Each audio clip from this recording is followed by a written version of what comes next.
Good evening and welcome to this regular town council meeting for Tuesday, November 14th, 2023 in the Robert F. Parisi Council Chambers. Please rise for a moment of silence.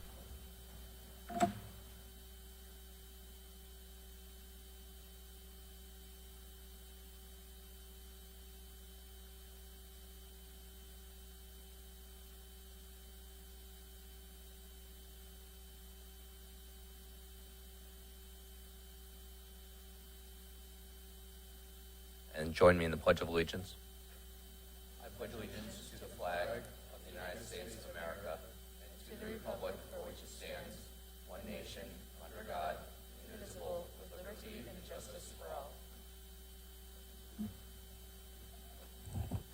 all. Madam Clerk, will you please call the roll? Allenson. Here. Carmody. Here. Fishbein. Here. Laffin. Here. Marone. Here. Tata. Here. Testa. Here. Councilors Cervoni and Zandri are out of state and they are not available for this meeting. Is there a motion on the consent agenda? Mr. Chairman, I make a motion that we accept consent agenda items 3A through 3N and 3O as amended. Is there a second? All those in favor, please signify by saying aye. Aye. All those opposed, nay. Any abstentions? Motion passes unanimously. There are no items removed from the consent agenda, so we will open our public question and answer period. Does anybody would like to speak? Mr. Comerford?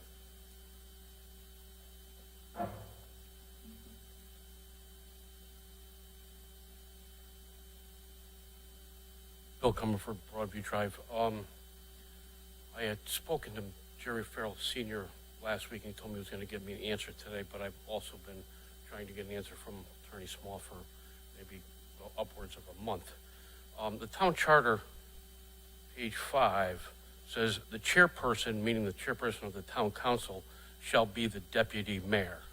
So my question is the chairperson the deputy mayor at the same time that they are the town council chairperson?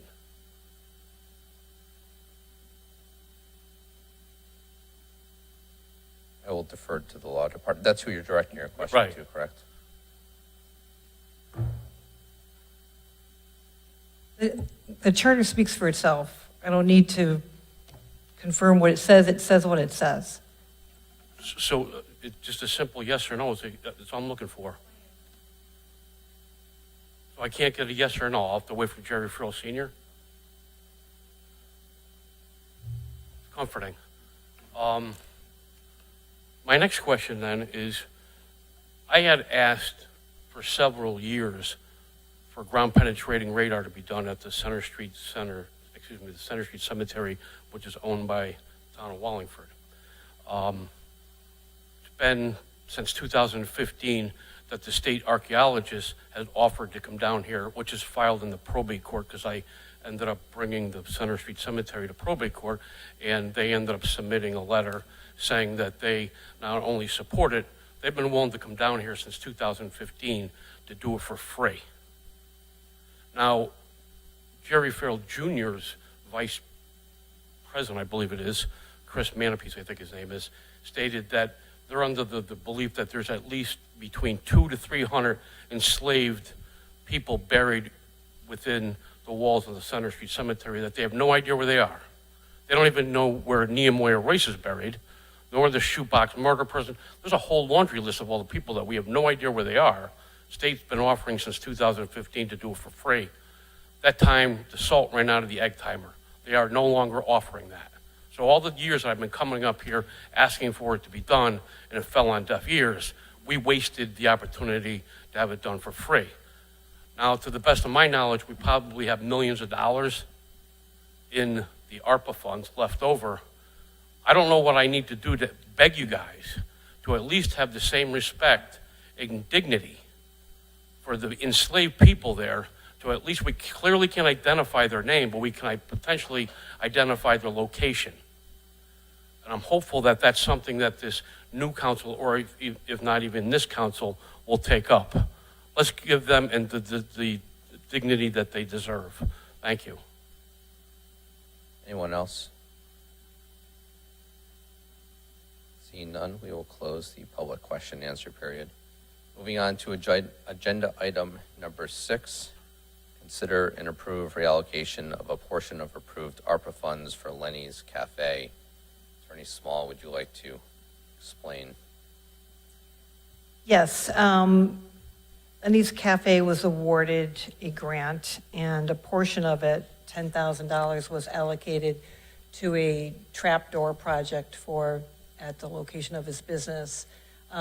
He had an emergency with the air conditioning system and was requesting that he be able to substitute that project for this.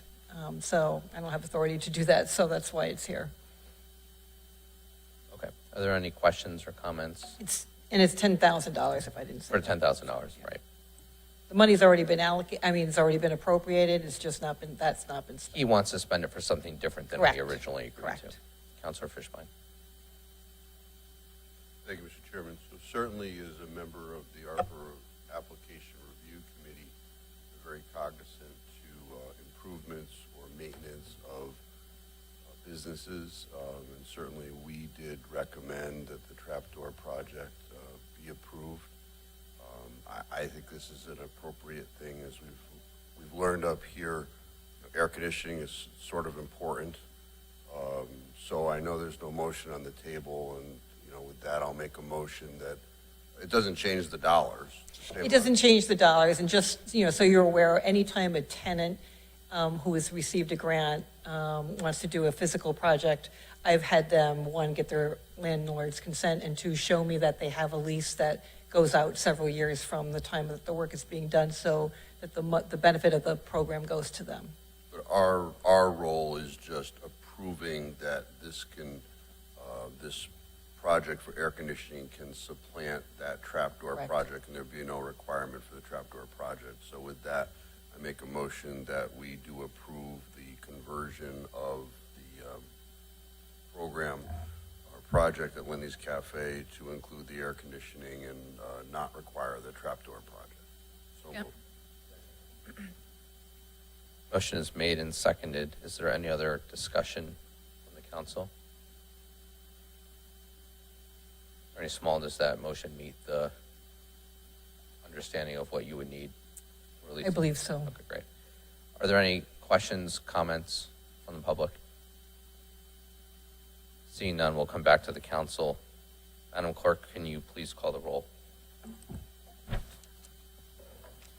Allenson, Yes. Carmody, Yes. Fishbein, Yes. Laffin, Yes. Marone, Tata, Abstain. Testa. Motion passes. Thank you, everybody. Agenda item number 7, consider and approve an ARPA application modification for the Coalition for Better Wallingford in the amount of $50,000. Attorney Small. Yes, on this application, the coalition asked for two things. They asked for an assistance directly to the organization and $50,000 to run a program. The committee recommended the contribution to them, but did not recommend the program.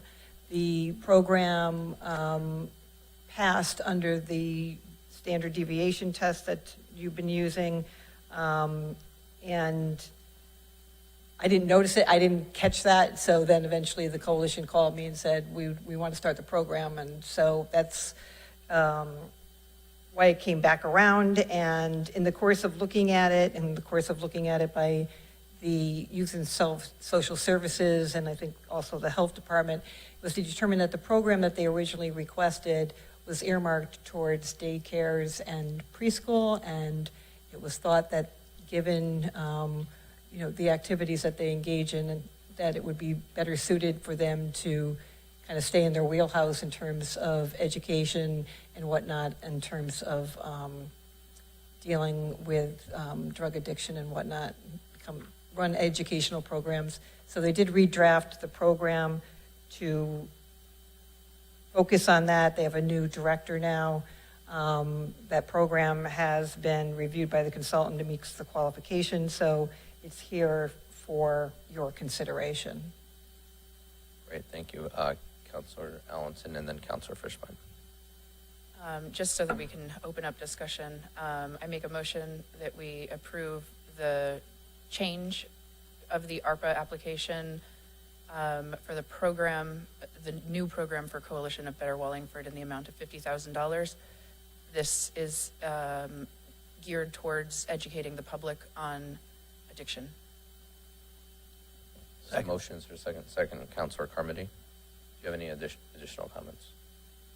I do. I spoke to Attorney Small about this briefly, and I definitely agree with the change in programming being moved away from children and towards adults. We certainly have a huge need in Wallingford, and I also understand from the coalition's perspective, when you apply for a program under one director and then you get the funds for the program under a new director, there's potential for a change of course. So I respect their coming back to us and modifying that program accordingly. Thank you. Thank you. Counselor Fishbein. Thank you, Mr. Chairman. A fundamental portion of this whole process, from my perspective, has been fairness. And what we have before us tonight is not fair. We had people come to us after the deadline and say, we couldn't put in an application. And this body said, no, the deadline was the deadline. When this application came before the ARPA Application Review Committee, I expressly said, they don't operate in this space. They have no one licensed to do this work. And I faulted the application. We look at the scores, I was the lowest score. I scored it, I thought honestly, at a 15, because I didn't think they could do this. Never done it before. The next lowest score was actually a 61, and the highest score was a 90. So what we have before us tonight is the coalition coming to us saying, we don't operate in this space, never done this before, it's already done by others in town, and it's sort of like exactly what I said at the meeting. It's a totally new application. I don't think it's fair for this body to approve a totally new application when we have others that couldn't put in an application at all. We had the dry cleaner. I think we were all contacted by the dry cleaning outfit. The gentleman had COVID. He couldn't get his application in time. And I believe we said no. What we have before us is totally new. And it's unfortunate, but if we're going to be fair, I can't approve this. The committee never saw it. I do have a question for Janice, though. And I had forgotten about this, but some of the, I'll call them approvals, that were done by the committee had conditions on them. And as I'm going through what this body is doing, I'm not seeing, and maybe I'm missing it, those conditions. I'm seeing numbers. For instance, the coalition already got an ARPA grant. I think it was $17,900, something like that. And when the review committee sent it to this body with the approval, which that got approved naturally without the manipulation. The condition was that no duplication of funds with other monies appropriated from the National Opioid Settlement monies, right? But when this body approved based upon that recommendation, I don't recall that being tied at this level. Am I incorrect? I have to go back and check, but I think that, I'm trying to remember the process, but that what the committee recommended came to the council, and then the appropriation I took it to be in line with what the recommendation was, that it wasn't contrary, because I thought we had a conversation about that in the beginning, but maybe I'm not remembering it correctly. Yeah, no, I remember having a conversation in the beginning, Yeah. but as I'm going back in my head and thinking of agendas, I don't remember them coming forward. For instance, there's another one. It was the same night, the Pink Ladies, great group, right, from my perspective. But the condition of approval was that recipients must be patients with cancer. And once again, I don't recall that being, so what the committee did was what the committee did, right? Right. This body could have done anything. And I'm just, for the purity of the process, I think it's important if we knew. So not tonight, maybe it's something to look at, but I included those conditions wherever they were. So I'm just trying to think of, I thought in the beginning we had a conversation about that, but I thought that it was, I took it to be that the appropriation would be with the conditions of the recommendation, but I have to go back. I thought we had a conversation about that in the beginning. Yeah, I just don't know that the record here. Yeah, you may be right. That would have been, should have been a lot cleaner than that, but I did impose, whatever the condition was, I put there. Yeah, no, I think maybe in your office, my concern is that Yeah. you try and hold somebody to a condition and then they say, well, this body didn't approve that condition, right? It was just a recommendation from the committee. Yeah, I think I took it as that recommendation was fulfilled, but yeah, it could have been cleaner, and I for some reason I thought we had a conversation about that in the beginning, but that certainly could have been that way. But I did impose that wherever it existed. Okay, no, I appreciate that. That's all I have. Equality, fairness in the process. For, we go to the mayor, did you say, for clarification, did you say 15 or 50? 50? Your score when you scored them? 15. 50, oh, okay. Yeah, I have all the I thought scores that, here. and then when I heard the other number, okay, all right. Mayor, Yes, first, this isn't a program just for adults. I think if you look at the information, and there's a teen, there's Narcan initiative, there's alcohol, signage. I mean, it definitely is of great support to youth and social services as well as the health department. You can look at this as a program that is really town of Wallingford as much as Coalition for a Better Wallingford, working hand in hand, because this money is being spent in a way to help all of our citizens and alert them to the problems that arise out of addictions and drinking, et cetera.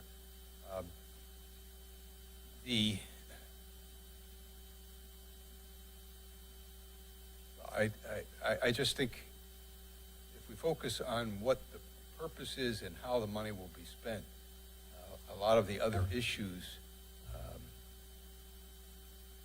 don't weigh that heavily in terms of the nature of this whole question. This is not just Coalition as an outside organization. This is a program that is totally endorsed by town departments. Councilor Tanner. Thank you, Mr. Chairman. My first question, so part of this is $18,900 for staff salary. I thought that we couldn't use the money for salaries unless, is it different for a program? Is that why they're allowed to use it for that? No, the grant can be used for salaries. All the ARPA grants? I thought we couldn't, maybe it's businesses I'm thinking of. No, it can be used for salaries.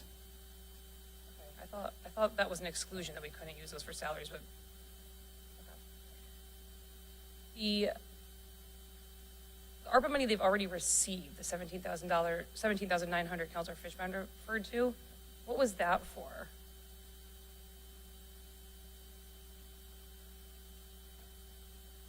They used it for computers, workstations, it's basically for the office. So they had two applications? It was all in one. They had two parts. So both assistance directly to them, which went into the establishment of a better office space, and running the program. Okay. And that they've already received? Correct. Okay. All right, thank you. That's all I have. Thank you, Mr. Chairman. Any other questions or comments from the council? Councilor Fishbein. Thank you, Mr. Chairman. So, Mayor, if this is a program in conjunction with town departments, would it be acceptable if, like, the health department held the funds, or the youth and social services? I mean, would that be, because I got to tell you, one of my concerns is during this last budget season, we were told that Coalition did not hire individuals to work with people that have drug addictions. They use the money for billboards. And I have a lot of, drugs are a problem. And when I go to Dunkin' Donuts and I see a billboard that's been up there for a month, advertising that the police are going to take back drugs at the end of the month, and I'm, getting a call from a mom whose son just overdosed, I'm like, this doesn't make a lot of sense. So now I'm looking at what's before us, and there's an entry on here, signages for businesses, giving businesses incentives, $500. I mean, that's $3,500 right there. I mean, I don't know why you can't, I'm not a therapist, but, putting somebody on call for $3,500, what do you think? Well, I think at this point, the coalition has been a good adjunct, a good partner with programs. The health department has provided grant funding. There are grants available from the state of Connecticut. The coalition has been the recipient through the health department to provide programs. So this is not a new effort at all. We do provide the money that they use. It's in our social service budget item.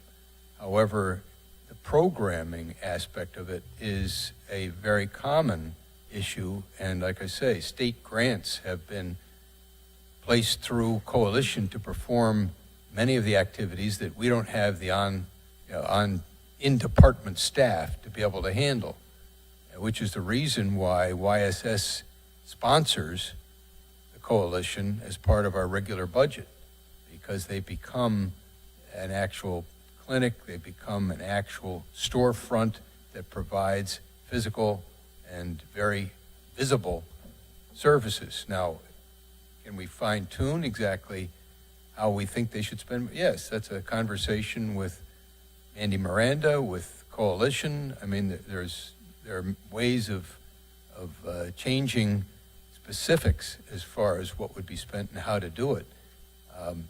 But Mandy certainly saw the previous program, which dealt with early childhood, and all of us had questions about it. I don't think you can even deal with early childhood without licensing, and there's a department at the state, and so that needed to change. But what didn't change is this kind of program that goes right to the heart of what's a scourge in our society, the drugs and alcohol and people becoming addicted and not able to function.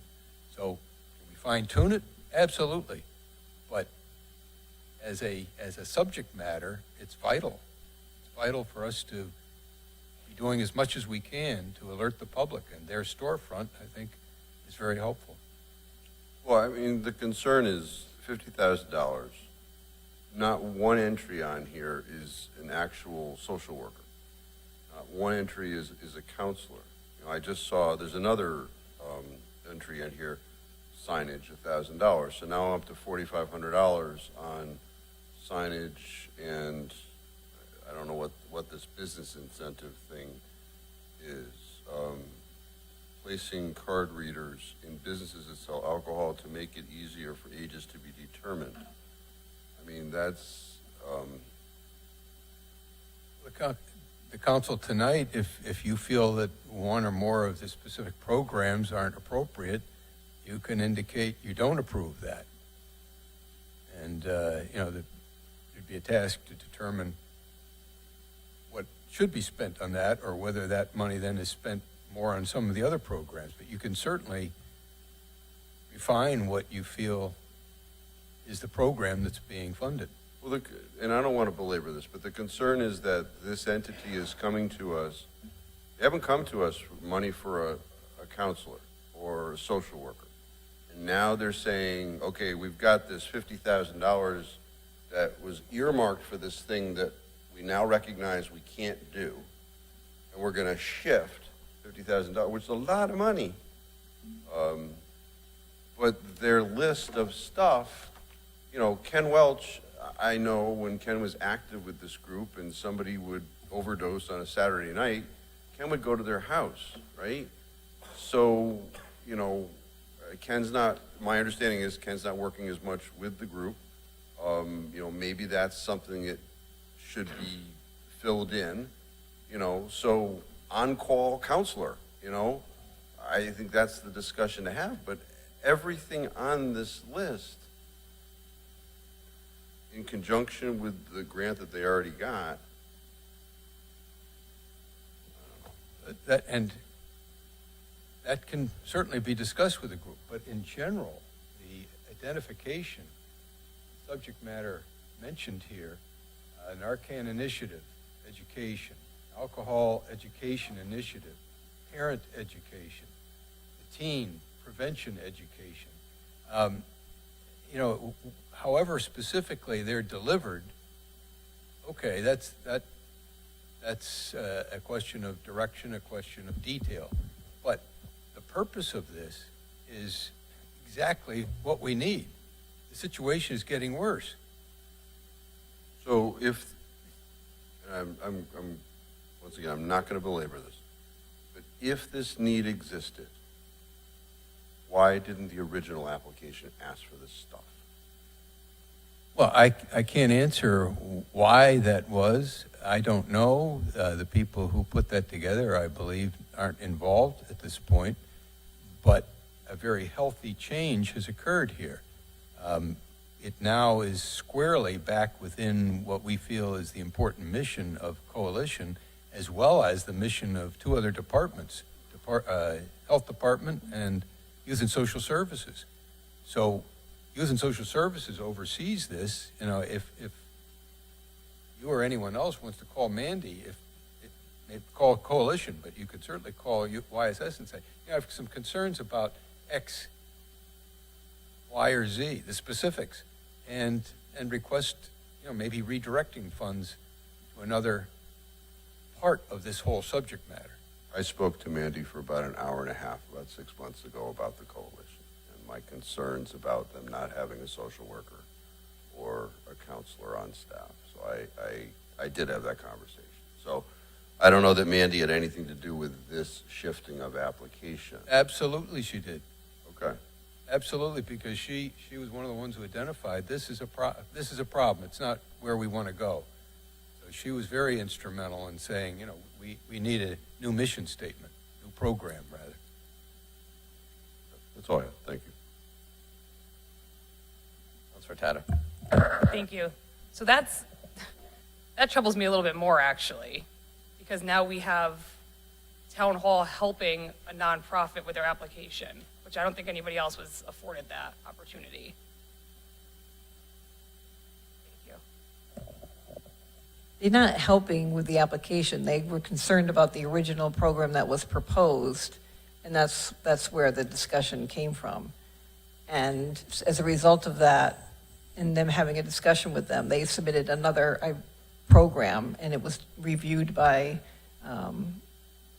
Mandy, and I'm not sure about the health department, but so it's not like it was concern over how the original program that was part of the grant not being something that they really should be doing, and questions about whether or not you have to be certified to do that type of thing. So it wasn't like we want to help you rewrite this. We don't find this program to be something that you should be doing, and them proposing to be more in what they're used to doing. Councilor Tata, are you all set? Yes, thank you, Mr. Chairman. Attorney Small, so you stated earlier, if I'm correct, that this program would have been approved after applying the deviation.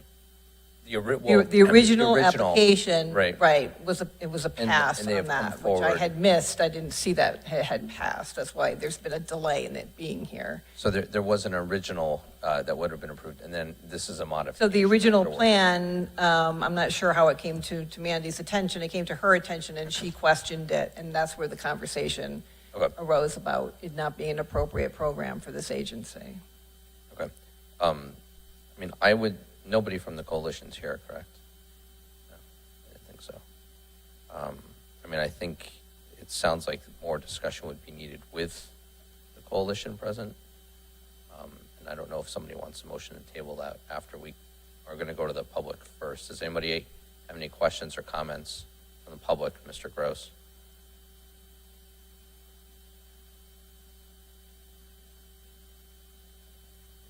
Evening, Bob Gross, Long Hill Road. To Councilor Tada's point, the town did help applications be filled out. The businesses, and they're here, you were allowed to go to EDC. Joe Mira would help applications be filled out with any questions. Not-for-profits were sent to United Way through the town to fill out applications with any questions. And if the United Way couldn't couldn't answer the question, then you went to Claire from UHY. So there was help for anybody who wanted it and set it right on the application. So everybody had that. Councilor Fishbine's bringing up the point of asking for a social worker or something of that nature for the coalition. Would the town fund it? Because the town has asked for money in the past. The coalition has asked for money in the past and doesn't receive the full amount they asked for. They asked for certain programs and so forth and have not been able to receive that money just based on sitting in budgets sessions that I've been in the past.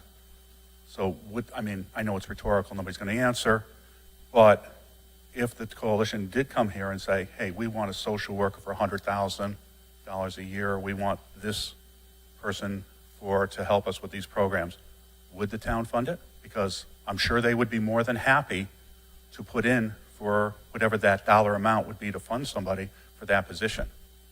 So I just would like to say that. And this one seems to be getting a lot of scrutiny. There are applicants that don't even meet ARPA guidelines, not only the town guidelines that you applied for, that you did, but not even federal guidelines that you approved. And this one's sitting here, and I understand you might want to tweak the program to some degree, but it seems like they're getting more review than any other program. This is something that if Youth and Social Services and the coalition agreed upon, and it is an issue, we all know that addiction is an issue. I don't see the holding it up even longer. What would be the benefit to the community? So I would hope that you would pass it. Thank you. Any other questions or comments from the public? Seeing none, coming back to the council. Councilor Marone.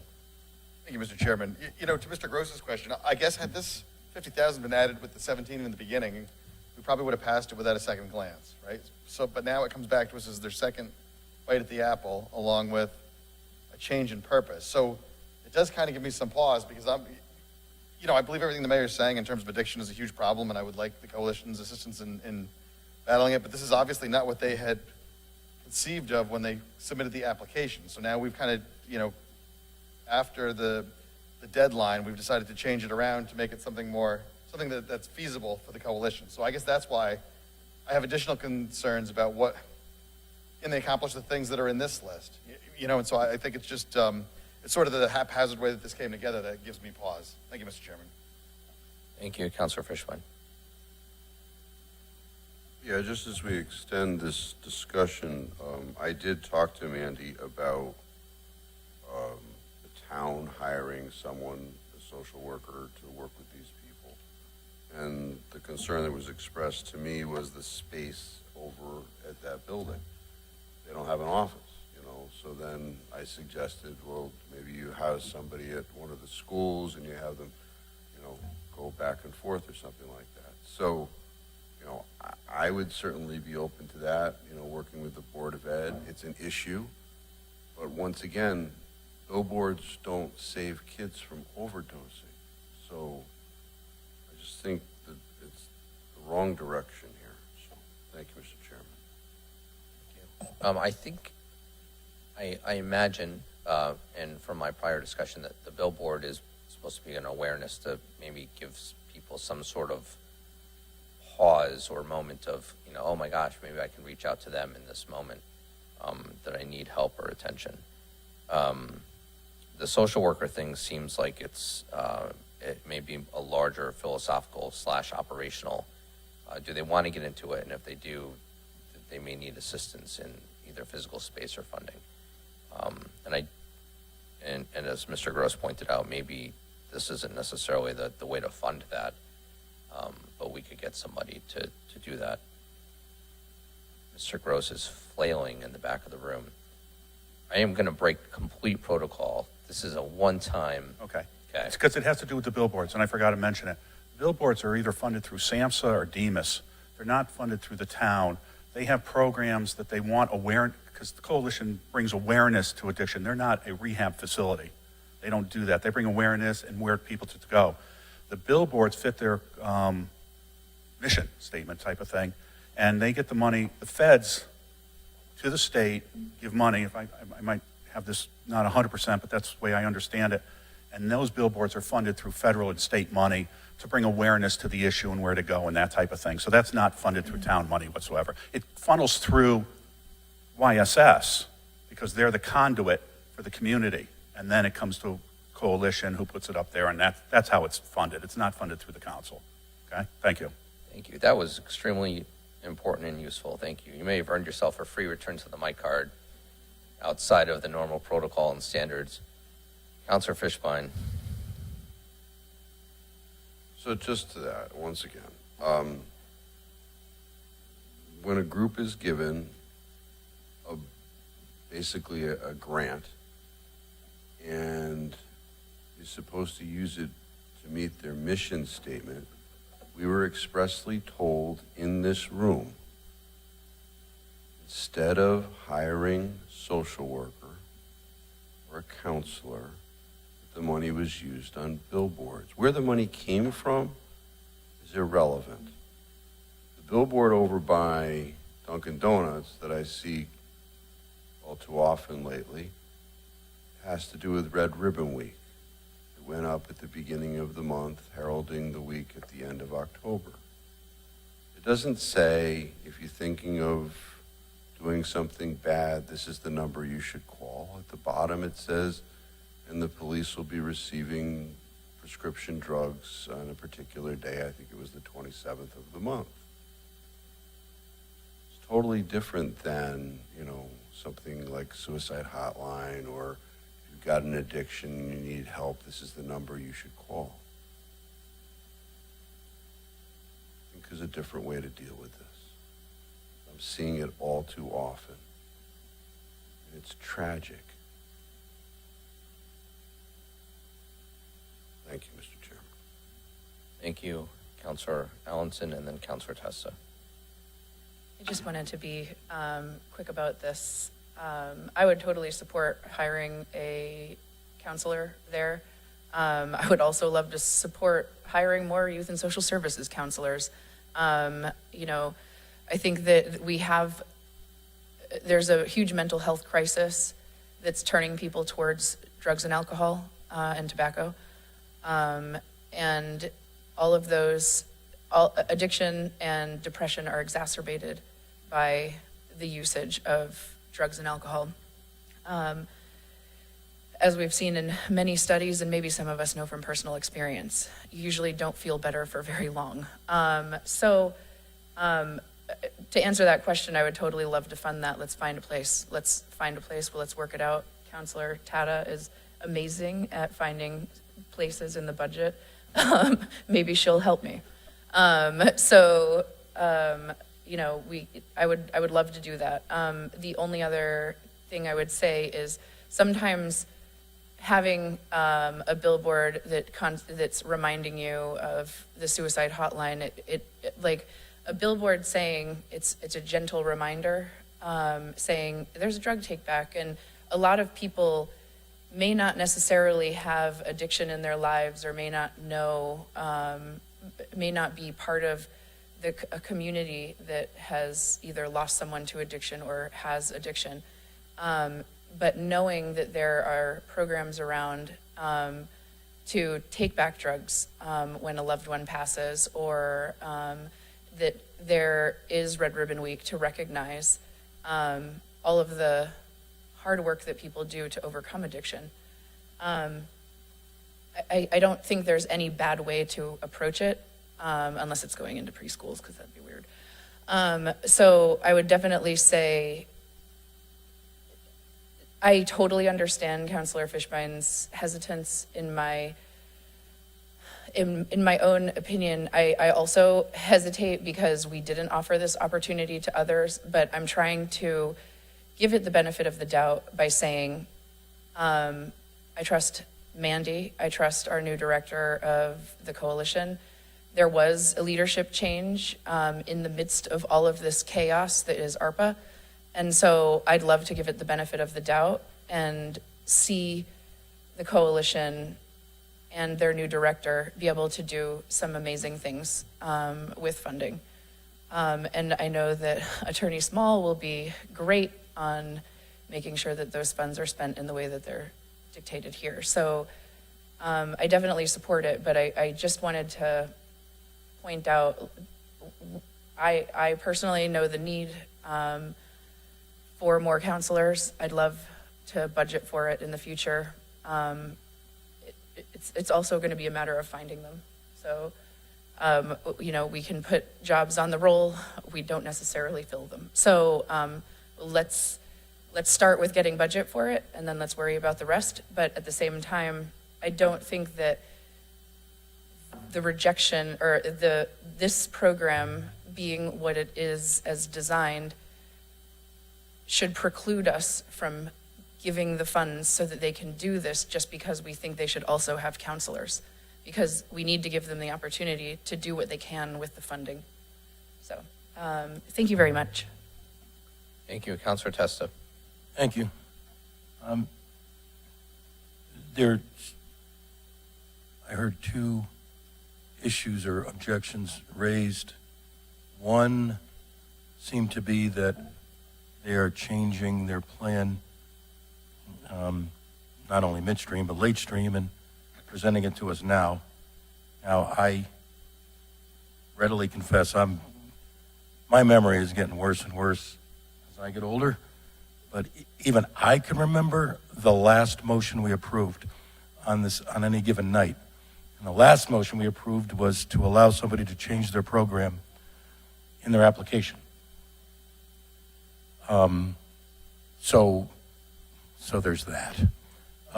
Secondly, I don't recall it being in anybody's charge to get into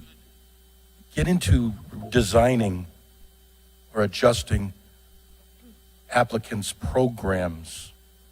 It was more suited to, does the program or the project meet the guidelines, and can it be demonstrated that the application is appropriate for ARPA money. So as we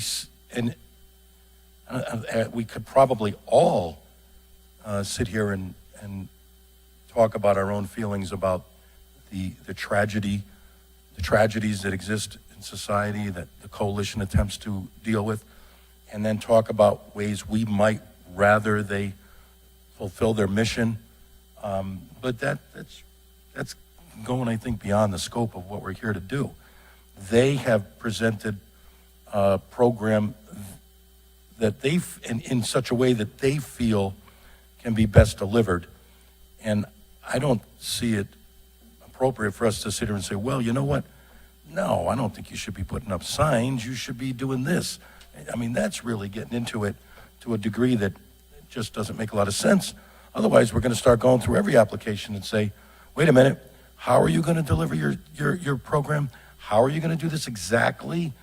Maybe you should do this. Maybe you should do that. Maybe we should go back to Lenny's and review his air conditioning plans and decide whether we should put different ductwork in because we think that would be more appropriate. Semi-facetious there, but the point is made. you know, do we feel that this is an appropriate program within the guidelines of the ARPA program? Are we willing to give them the benefit of the doubt in making the change? And do we feel it is a worthwhile expenditure of the funds? That's the question, and I think we should focus on that. I think it is, and I think it's time to move on. Thank you. Thank you. Are there any additional comments or questions from the council? Seeing none, Madam Clerk, will you please call the roll? Allenson, Yes. Carmody, Yes. Fishbein, No. Laffin, Yes. Marone, No. Tata, No. Testa. Yes.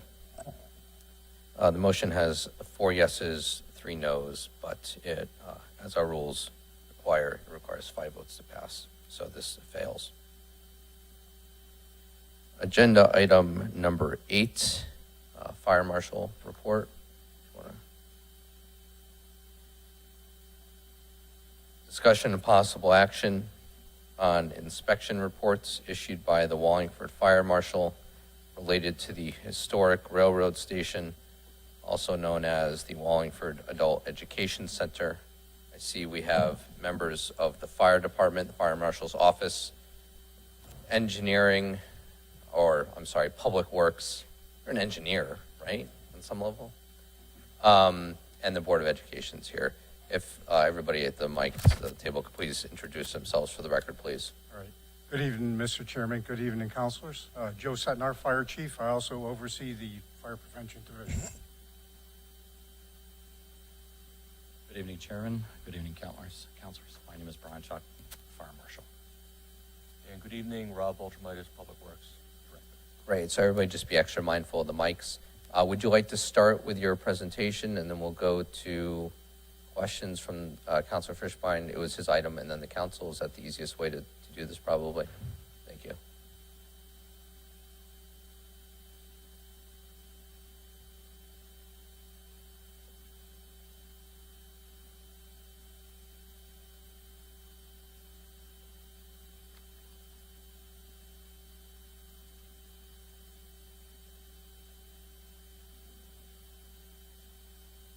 Whenever you're ready.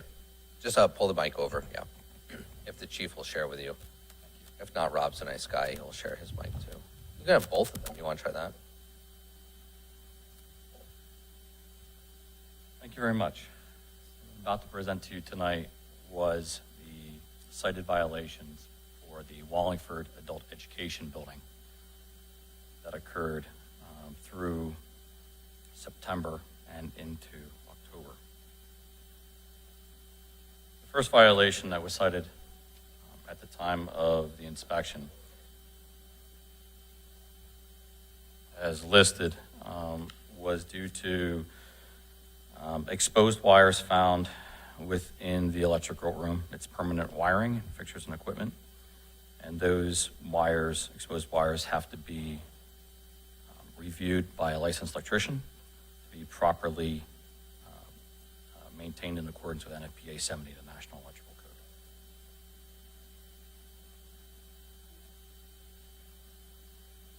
Additional part of violations that were cited. The light fixtures that are on the overhangs of the outside of the buildings were found with exposed wires, broken shades, and light bulbs. Again, a licensed electrician is required to review those exposed wires to render them safe and to bring them up into compliance with NFPA 70. Multi-plug adapters were found in the model train area, which includes the black multi-plug extension cords and leading into multiple outlet for outlet box. Multiple plug adapters should not be used on a permanent basis. Open junction boxes were found on the ceiling behind the mechanical room door. The mechanical room door in question is the door that is located in the south stair coming up from the basement. It is the door that everybody has seen. That is considered a mechanical equipment room. Fire extinguishers were considered blocked, not ready for immediate use. that was also located in the model train area, southeast corner of that room. Fire alarm testing. Fire alarm testing is required on an annual basis for those fire alarm systems that are located within the building in accordance with NFPA 70 and 72.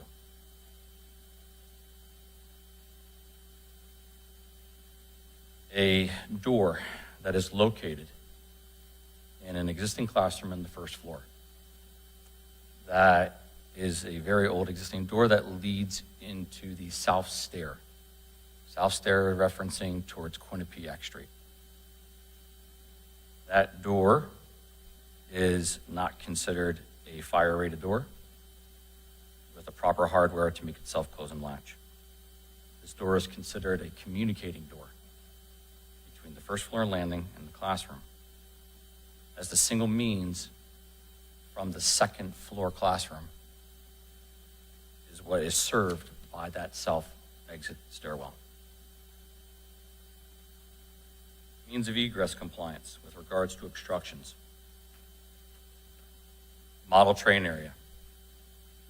An aisle leading to the south exit door in the basement, in the area of the model train area, was obstructed with debris, limiting the required aisle capacity needed to pass through and to get to the south exit door. Exits.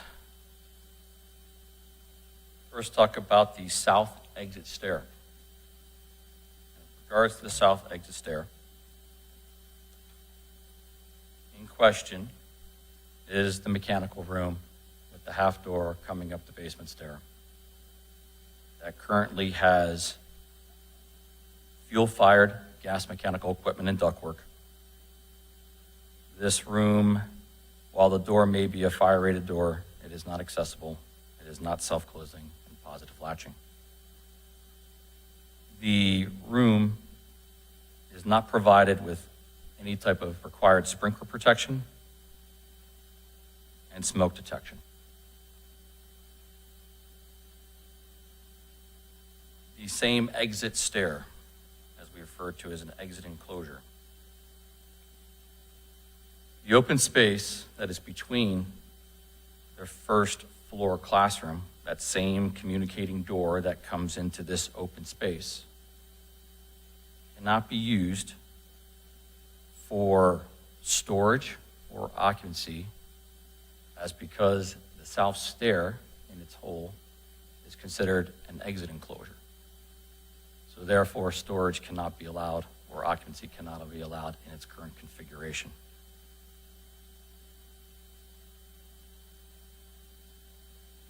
Existing ceiling projections. Basement, model train area, near the south exit stair door. The HVAC duct is approximately 6 feet 4 inches. Code requires padding. The place already does have normal lighting and emergency lighting in the space. That goes to what we say is clearance of headroom and a means of egress. Continuity, guards, handrails, same south stair. Basement stair coming up to the first floor landing. Handrails are not continuous for the full length. Only a single handrail is required in that portion of the existing stair. Same south exit stair. Second floor landing. Open guard, intermediate rails greater than 4 inches. Which means that the spindles or bolsters that are located on a guard being 42 inches in height and requirement, more than 30 inches off the ground, that there is gaps that exceed that based on that picture.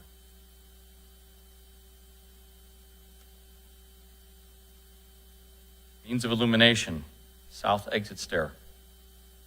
The illumination of the exit stair is not continuous or have automatic lighting control devices.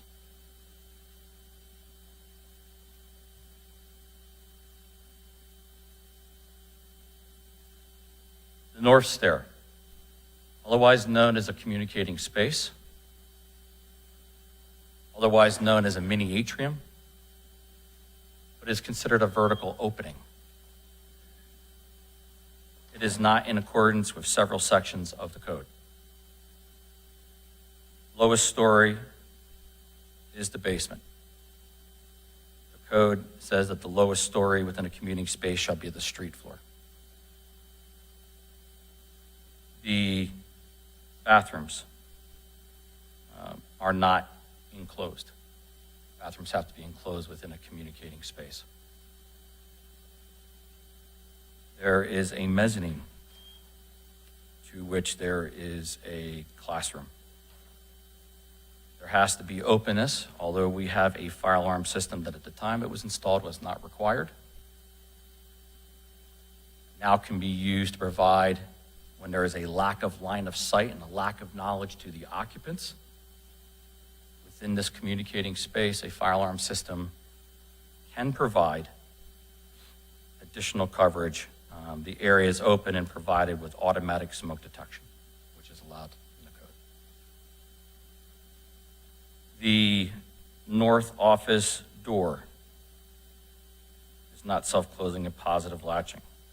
The first floor north left side teller windows, not fire rated.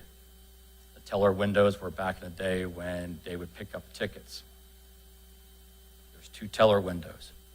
Both have wire glass. One has plywood, I believe, or sheetrock behind it. The other does not. The hole in the opening of that wire glass does not meet code for separation. First floor south transom window is not fire rated. The hazards located within this communicating space are not considered low hazard contents. Ordinary hazard contents would be allowed if the building was sprinkled.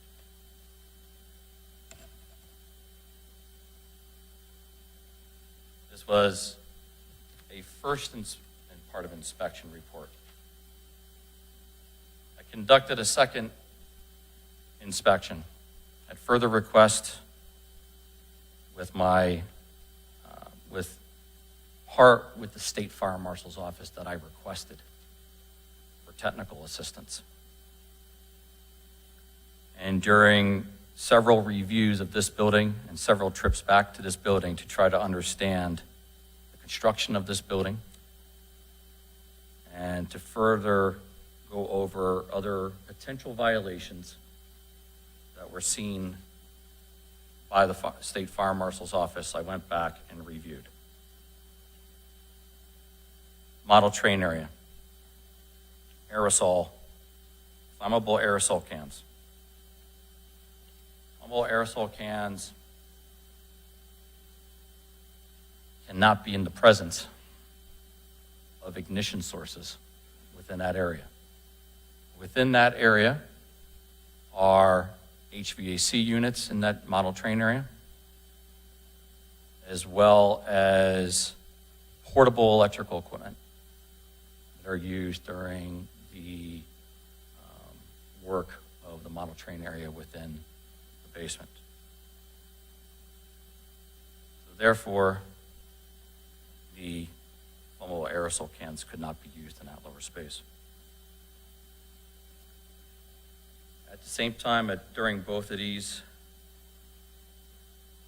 inspections or multiple inspections being back and forth, I received complaints on site. In addition to the Record Journal news article that was provided from the building committee, that I'd like to thank the town council and the building committee for certainly making aware of any potential hazards or violations that existed in our buildings, as this was used as a part of a routine inspection in addition to assure that those violations did not exist. During that second inspection, I was brought to my attention for a electrical hazard. The electrical hazard was in the basement again, and it was observed having 2 rusted holes through the cover plate, with previous witnesses stating that water was leaking through the electrical box. Site electrician wound up turning off the power to that area, and still requires, and at that time, required for a licensed electrician to appropriately repair in accordance with NFPA 70, the National Electrical Code.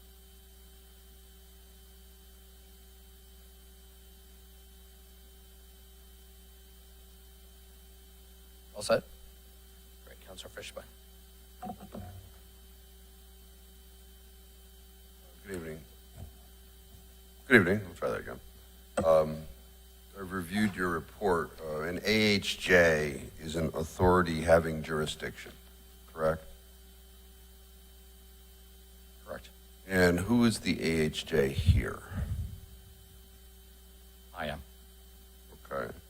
And the code is the floor, is that fair to say? That as AHJ, you can say that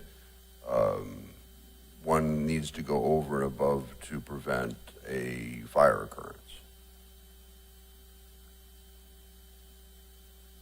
As a part of inspections and a part of the state code, it is our job to determine code compliance in accordance with the 2022 Connecticut Fire Safety Code and Connecticut Fire Prevention Code. I read somewhere that an AHJ also has the authority to determine conditions that are not identified by the code. Is that fair?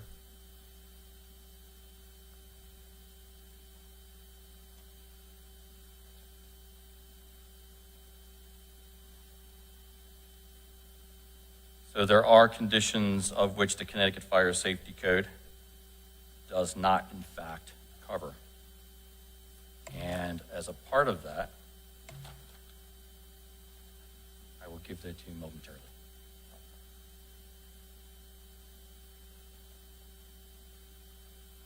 The 2022 Connecticut Fire Safety Code does not address the following: general fire prevention or building construction features that are normally a function of fire prevention codes and building codes, prevention of injury incurred by an individual due to that individual's failure to use reasonable care, preservation of property from loss by fire, the retail sale and associated storage of consumer fireworks.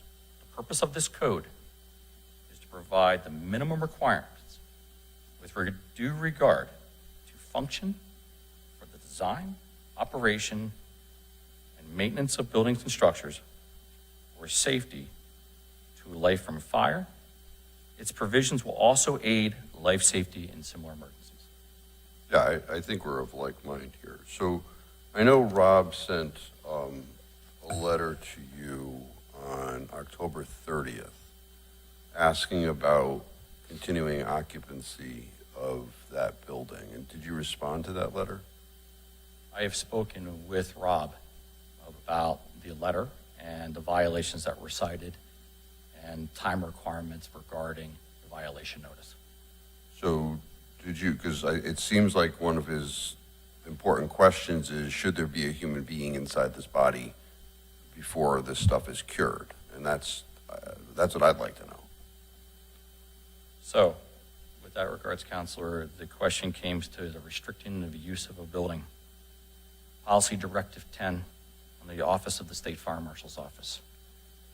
And in part, the State Fire Marshal's Office was requested at my request to assist with the technical assistance of the inspection of this building to assure that all potential violations were being addressed and looked at, that were both spoken and non-spoken.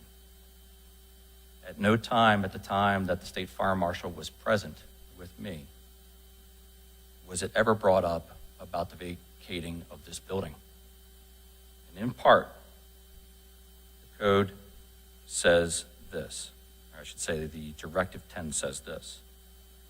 Pursuant to the requirements of Connecticut General Statutes 29-306, little c, Public Act 8-65, if a local fire marshal or police officer determines that there exists in a building a risk of death or injury from the 5 following conditions. 1, blocked, insufficient, or impeded egress. 2, failure to maintain or shutting off any fire protection or warning systems required under the state fire code or fire prevention code. 3, the storage of any flammable or explosive material without a permit or in excess of any allowable limits pursuant to a permit. 4, the use of any fireworks or pyrotechnic device without a permit. 5, exceeding the occupancy limit established by the state fire marshal or the local fire marshal. Such fire marshal may issue a verbal or written order to immediately vacate the building. Fire marshal shall notify the state fire marshal.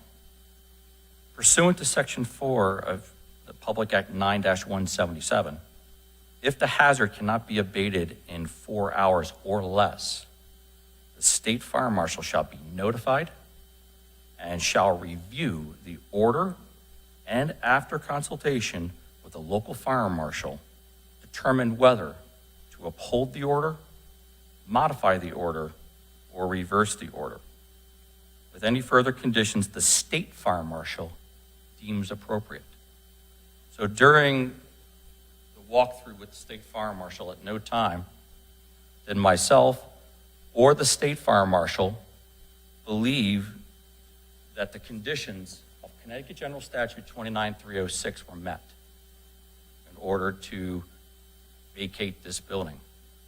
And if so, at 4 hours or less, beyond that, ultimately the state fire marshal takes jurisdiction and determines whether that is going to be one of those 3 conditions. The procedure that you just read to us, though, the trigger is you. You're the AHJ. You're the one that makes that determination, and then it's perhaps reviewable by the fire marshal, or by the state fire marshal, right? Let me refer to you what the AHJ is, Councilor. First, I asked you early on who the AHJ was with regard to this project, so. I am the AHJ as the local, but let me give you this part for Connecticut Part 1 and Part 2 of the Connecticut Fire Safety Code. So for the purposes of the standards adopted by reference in this code, the authority having jurisdiction shall mean the state fire marshal regarding the proper administration, application, interpretation, and modifications of the requirements contained within the Connecticut State Fire Safety Code. The local fire marshal shall make the initial determination concerning compliance with the Connecticut State Fire Safety Code. Yeah, once again, I don't think we disagree. So you're the one who makes the initial determination, and you. Locally speaking, yes. What? Locally speaking, yes. Sure, that's all we're dealing with. And then you would, if you felt that it met the statute, any of those, I think it was 5 things, correct, you would issue an order as the local AHJ. I could do that, yes, sir. Sure, that's all I was saying. Okay, so let's go back and look at the things that you pointed out to us. So the wiring that's indicated, it's on page 1. Your comments are behind a wall, exposed electrical wire from BX cable. How long has that been there? I couldn't answer that. Okay. Well, did you ask anyone? It's not something I would typically ask. I look at an observation and I cite it. As we sit here today, has that been corrected? It has. Okay. So I'm going to skip over the lights, but the multi-plug adapter situation in the model train area, you know how long that's been going on? Over different and several inspections, that has been a reoccurring. It's not uncommon for violations 1 year to be cited, to be fixed, and then come back the next year. It's relatively common in most buildings. Because it's easy to disengage and then to re-engage once you leave. Is that fair? That's very fair to say. On page 3, the junction boxes in the ceiling, that appears to be an old situation. I can't speak as to whether it's old or not. I can tell you that these open junction boxes were found behind a door. As I crawled through that same door in question and looked and pushed the door because the door would not self-close and latch. When I looked up, I found those two open junction boxes. I cannot give you a time frame as to how long they've been there.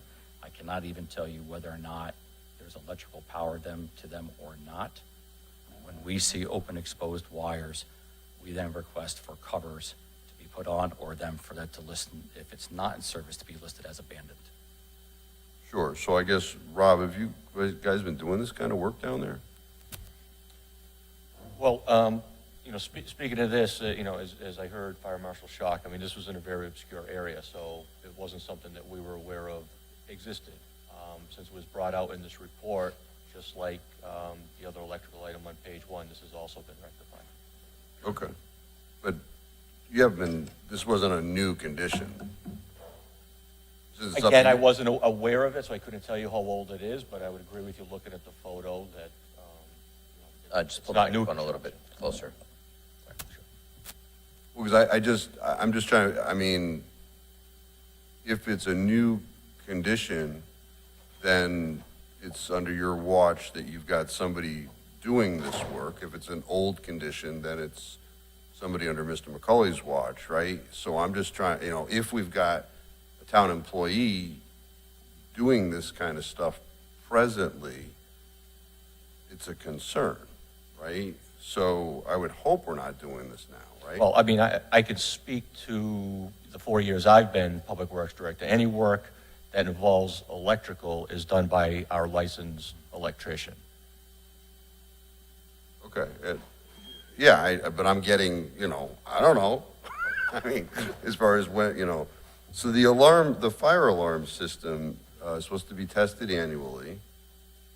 And am I to understand that it hasn't been tested annually, and that's the reason why? So I'll jump in there, Counselor. As we can see, the building does have a fire alarm system. It's actually not required to. It's an extra safety feature in this building. It was inspected. We have an outside vendor who does that. I believe it was in July of this year that it was inspected. The marshal's office just had not been provided a copy of that report, and they since have been provided and everything tested properly. Okay. On page 5, the door, not a fire door, right? Correct. There's a lot of requirements having to do with that. Is that a new door, or that exists? I mean, just trying to figure out how long this stuff's been there. So for a lot of these things, it's guesswork as to how long it's been there. This is a door, the configuration of it, it's got it's almost like a leather or vinyl surfacing. I've never seen anything like it. It's original. What? This door does appear at the age of this building at some point. The historic part of that building, I can't say for absolute what the year of this door is. Mindful that this door does not necessarily have to be here. That door could in fact be enclosed simply. That door is not a required door. However, it's there as a communicating door at this point in time. As far as we know, it's been there as a communicating door I would agree. for a while. Okay. On page 7, and I don't know what to call it, right? I don't know, how do you characterize it, right? The half door, I think you called that half door, right? Great, Counselor. So, and I know, Rob, last time we were here and you corrected yourself,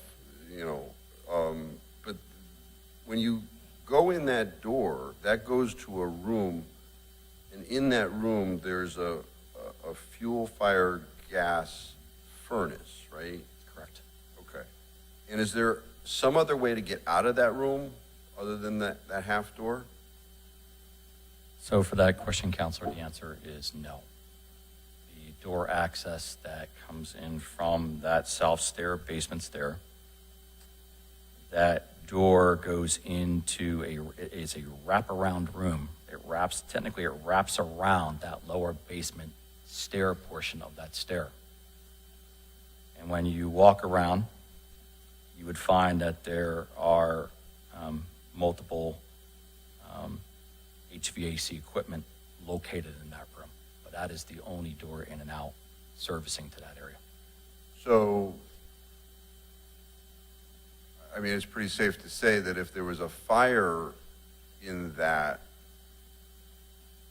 fuel fire furnace, the fire department would have to traverse the half door, and God forbid there was someone in there servicing this furnace. And, you know, sometimes fires start that way too. It's going to be virtually impossible for somebody to get out of there. Is that fair? It would be very difficult. Yeah. And somebody told me that's been there since the 70s.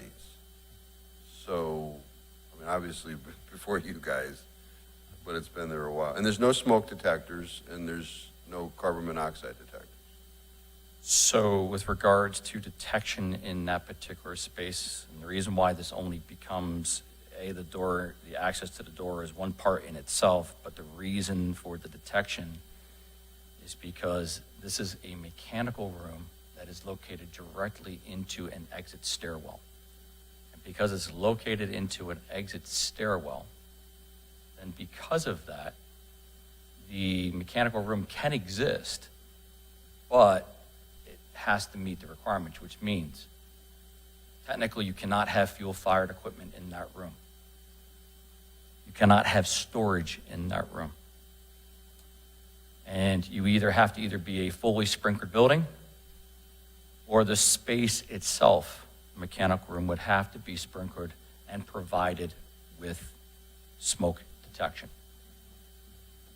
So in part to say that this room, as of the first part, that's going to be very difficult to deal with is because, in fact, the code says the space is used solely for non-fuel fired mechanical equipment. And that's not the case in this room. I did not see storage materials at the time back and forth that I've been there. And perhaps they have already been working for cleaning that out.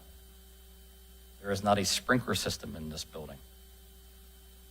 There is not a limited hazard sprinkler system that covers the mechanical room, along with no detection that I could find, smoke detection, within that room. Now, fortunately, we have a fire alarm system, but that is not what we have, and that's the reason why that room is considered non-compliant. Me, to a layperson, me being a layperson, I think that's significant. I mean, am I off base here? I mean, you've made a determination that it doesn't rise to the level of something in the statute. And this is the one place in this building that there is really fire, right? Because the fuel makes a flame that makes heat and all that stuff. So can you just bring me through that? Why is this not major? Counselor, if I may, for 1 minute. Sure. There are many buildings in this jurisdiction that are inspected by us that have violations that could incur just that as you see it. I've had that before in apartment buildings that were rendered through modification by the state, but would not would not meet the compliance requirements that are required under 29-306 little c. And even if that was the case, 4 hours would not even be able to be fixed. And therefore, the state fire marshal would then take jurisdiction, and who was there at the time of my walkthrough and did not feel that warranted, that 29-306 was not met. Did you have that conversation? With the state fire marshal? Yes. The state fire marshal walked with me at great lengths around the entire Oh, building. I understand that, but We talked about all the violations that have been cited. and then, once again, never done this myself, but I would think I've done tours of buildings before, and then, out in the parking lot, you have a little, get-together. Well, what do you think? Was there a conversation, or it was just, I don't know under what context the gentleman was brought down here, and what he was asked to do, other than to perhaps be a second set of eyes. So, Council, that's a very good question, a very good statement. So the reason that I specifically requested, which I can under Directive 9 of the Office of the State File Directives, allows me the latitude to request technical assistance from the Field Services Unit of the Office of the State Fire Marshal. And in part, I'm also allowed to seek technical assistance when doing the fact for the proper application and interpretation of code. When it came to my attention that potential hazards were listed in the record journal from the building committee, I took that as an authentic complaint. And as a part of my inspection that was going to occur for that building as a business building, I took that part and initially did my inspection of the building.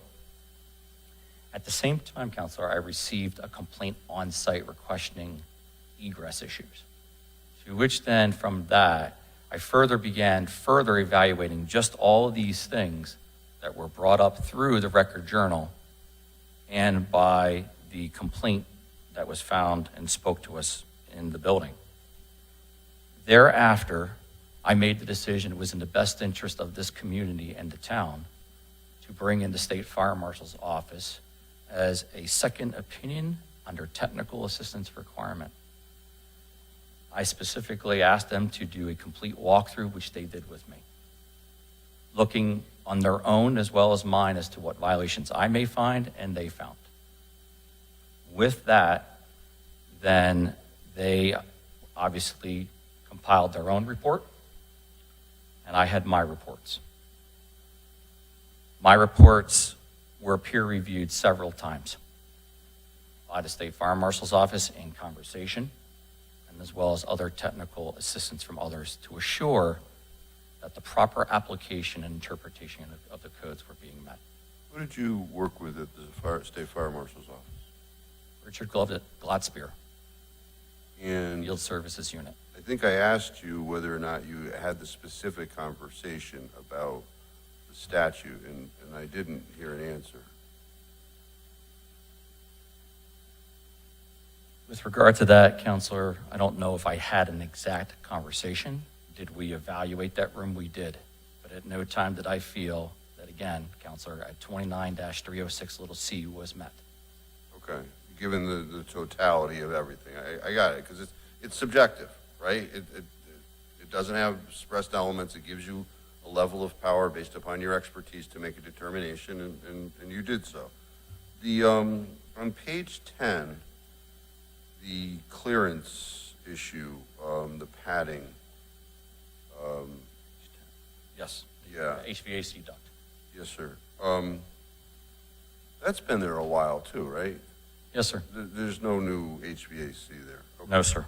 And then you said with regard to the, on the bottom of that page, it's once again the picture of the half door, that only one railing is required. Did I hear you right? That's correct, sir. So the railing on the right-hand side, at least of the picture, is appropriate or not? It's the one that's broken up. So the one that's broken on the right-hand side would be the required handrail. An existing stair only requires one handrail. New stairs require two under the existing code, which is Part 4 NFPA 101 2021 edition with Connecticut amendments. Okay, so just to go back, the one that's on the right-hand side is the one that is required, right? That would be correct. Okay, but the fact that it is not a whole railing makes it improper. It is because it is approximately, I would say, 5, maybe 6 steps coming up from the basement area of the south stair on the right-hand side that handrail is broken, completely missing. The other side is not required. Yeah, the left-hand side Correct. going down the stairway. Yes, sir. So there's a approximately 3.5 foot gap, we'll say, in the railing on the required railing. That's fair. Yes, sir. Okay. The gapping on the, I think that's on the intermediate rails up on the, I think that's upstairs, right? That is the Mezzanine. second floor landing. That is actually the second floor classroom. That goes in the south stair. That goes towards Quinnipiac.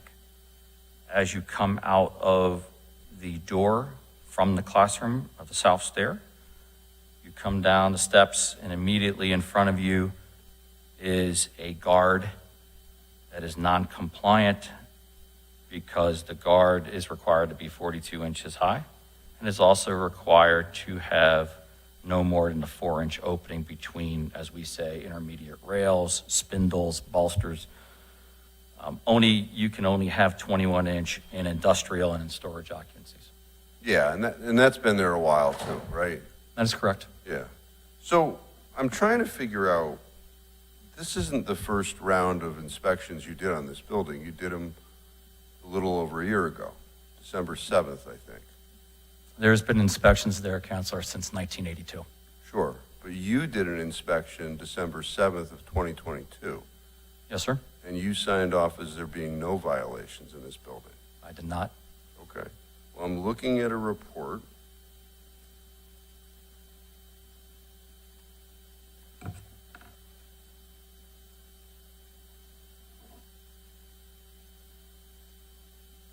Dated December 7, 2022 at 18:32. It says violations cited have been corrected. Right above that, it says no violations found. So in our computer system, the LMS system that we have, Counselor, the way it prints out, it says that when I go ahead and correct those violations in our ESO software, it turns it out by saying no code violations. It's not something I can correct. That is an ESO software issue, and they have not changed that. So that's the reason why that if there are violations that are cited, that I specifically put that in the comments section. And with regards to your question, 8/26/2022, I conducted an inspection of that building with violations noted. No, I understand. That was August of 2022. That's correct. Yeah, I was talking about December. So August of 2022, which you mentioned, you cited this building for violations. December, which is approximately 4 months later, you cleared the building of violations. I cleared the violations that I had cited, Counselor. Okay.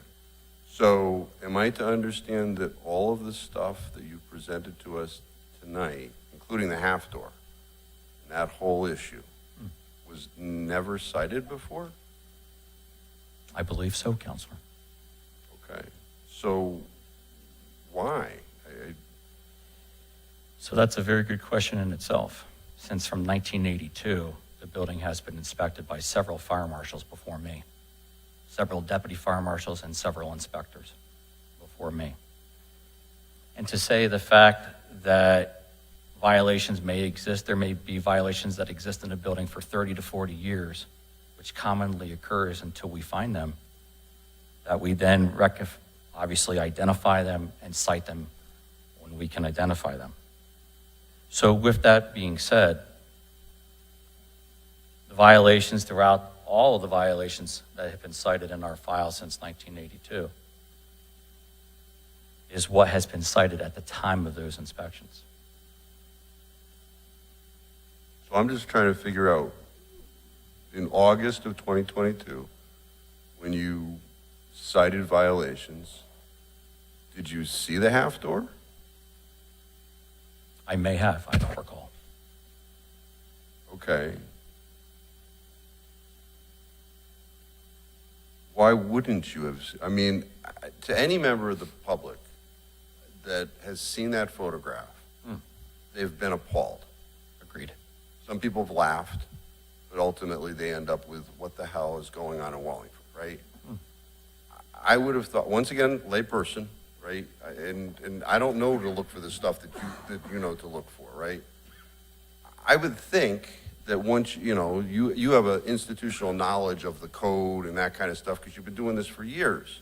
Correct. That just looking at this, you'd say it's a problem. Because I'm looking at the other violations and, you know, the stuff was able to be cured in 4 months and, you know, it's electrical and, you know, moving fire extinguishers and stuff like that. But, you know, I would think that you would have, when you do an inspection, you want to look at the furnace, right? So this is where the furnace is. I think it's the only way to get to the furnace, right? To be honest with you, Counselor, I would not have known that there was HVAC equipment in that room. I could tell you there was one in the basement of the model train area where I did identify that, but it's not my specific job to go up and identify and truly inspect HVAC units. That's out of my scope. Now, whether or not there's proper clearances to that HVAC unit, that's consistent with what is the clearance that's listed on that piece of equipment, and whether or not it affects means of egress that comes through there. But when you go to a property, and I don't know, do you know like how the building is heated? Is that something that you know walking in? As we conduct our inspections and looking at what are the utilities that may be associated with the building, whether it's gas, is it electric, is it oil, does it have a factor in perhaps? So for example, if in an HVAC question that you're asking. No, I was asking about the heat. Which But, is well, okay. Which is what I'm referring to, Yeah. Counselor. So if I determine, it's not uncommon that we go into a building and determine that we find ductwork that is no longer connected or has rusted through for those items, or if the ductwork is going into the chimney and it's not sealed, then those items are cited as we identify them in any building. But as far as inspecting the HVAC unit itself, no, I cannot do that. I'm not a qualified technician to look at those HVAC units. But wouldn't you at least look at where it is? They're there, Counselor. Most times they're there before. But if you came to my door and you said, I want to do an inspection, I want to look at your furnace, and I say it's there, and I expect you to walk away, I mean, that's not reasonable. I'm going to give you opportunity to inspect the property and make sure that nobody dies in a fire, right? So I would think, maybe because I don't do this stuff, I don't know, but I find it hard to believe that nobody has cited this half door, because that's apparently what the records reflect, right? You would agree with me? I would agree with you. It's been there since the 70s. That would be correct. So my concern is, we just had a fire across the street, and that was an electrical situation, is what I'm reading, right? Most likely an electrical event. Yeah. If there was we've got town employees in this building, and God forbid there was a fire, somebody died, and then they go look at the report and they say, well, the fire marshal said it, a year ago, no violations. But then we've got the half door, we've got the wiring issues, we've got the clearance stuff, all this stuff. I mean, you cited like 30 different things in here between you and the state fire marshal that didn't just happen in a year. Well, So Counselor, how let do me I- reiterate something. Sure. My reports stipulate violations that I observed and cited at the time of my inspection. That doesn't mean that that violation may not have existed, you're right, it may have existed for 30, 40 years. Now, whether or not it was recognized, I can't speak on behalf of previous fire marshals and deputies and inspectors before me. Understood. So what is the process when we think that there may be improper inspections in a locality? So that is a good question that I can tell you now that we have a process in place. There is a new SOP that was created for the review of reports and/or cases by myself as the fire marshal when they go out to assure that what codes are being cited are appropriate to what the 2022 Connecticut Fire Safety Code and Fire Prevention Code stipulate. So we have a process now in place, and should there are many times, Counselor, that a property owner may come to the office and say, hey, I have a question about this was cited. Or, hey, there's not on too many times that we don't get a question, a complaint. Hey, what is this about? Is there lighting required? Does this door have to be self-closing and latching? So there's numerous times when we come across whether it be complaints that request for us to go out and look at them, which we do, as long as it's an inspectable occupancy under our jurisdiction. But then now having a program in place to assure that what is going out of the office does meet the code.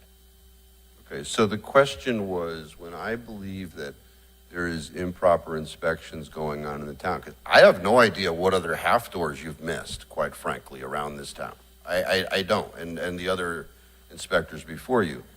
So is there a process that, I mean, I guess you go to the state fire marshal and you show them the sign off, and I guess you show them all this egregious, and you say, why is this happening in our community?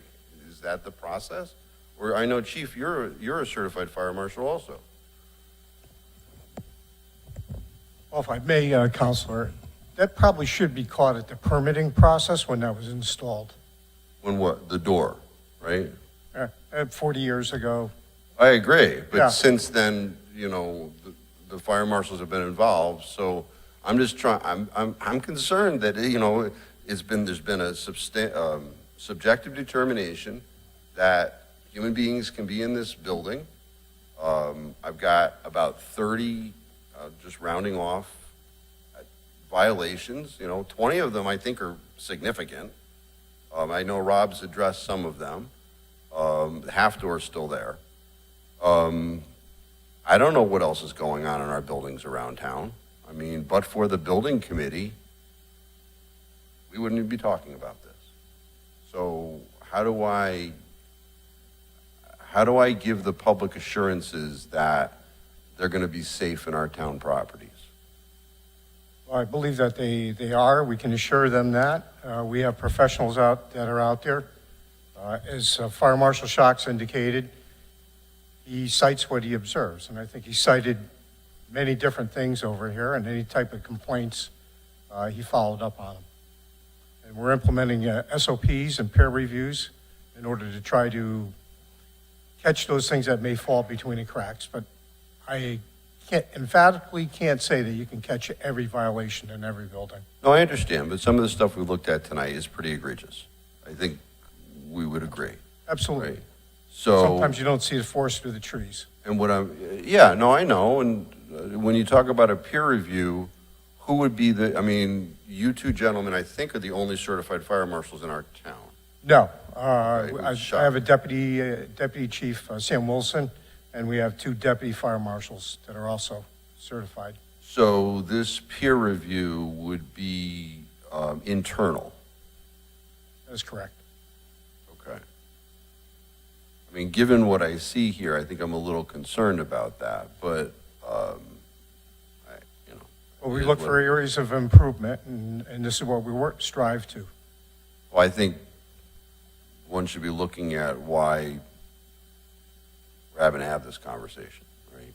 Before somebody Fair enough. gets hurt. So that's all I have. Thank you, Mr. Chairman. So, sorry, Councilor Fishburne, are you questioning their authority, their integrity, and I'm questioning why these egregious things have been missed in annual inspections. I think that is the appropriate thing to do. As far as, you know, if all of these fire marshals over many of these years have missed the half door and so forth, and then we're going to have the same individuals or the same system review the product of that same system, maybe that's not the appropriate thing to do. I mean, if I heard that like another town was going to come in, right, and look, and you were going to do that for their town, then, you know, that may be something to discuss.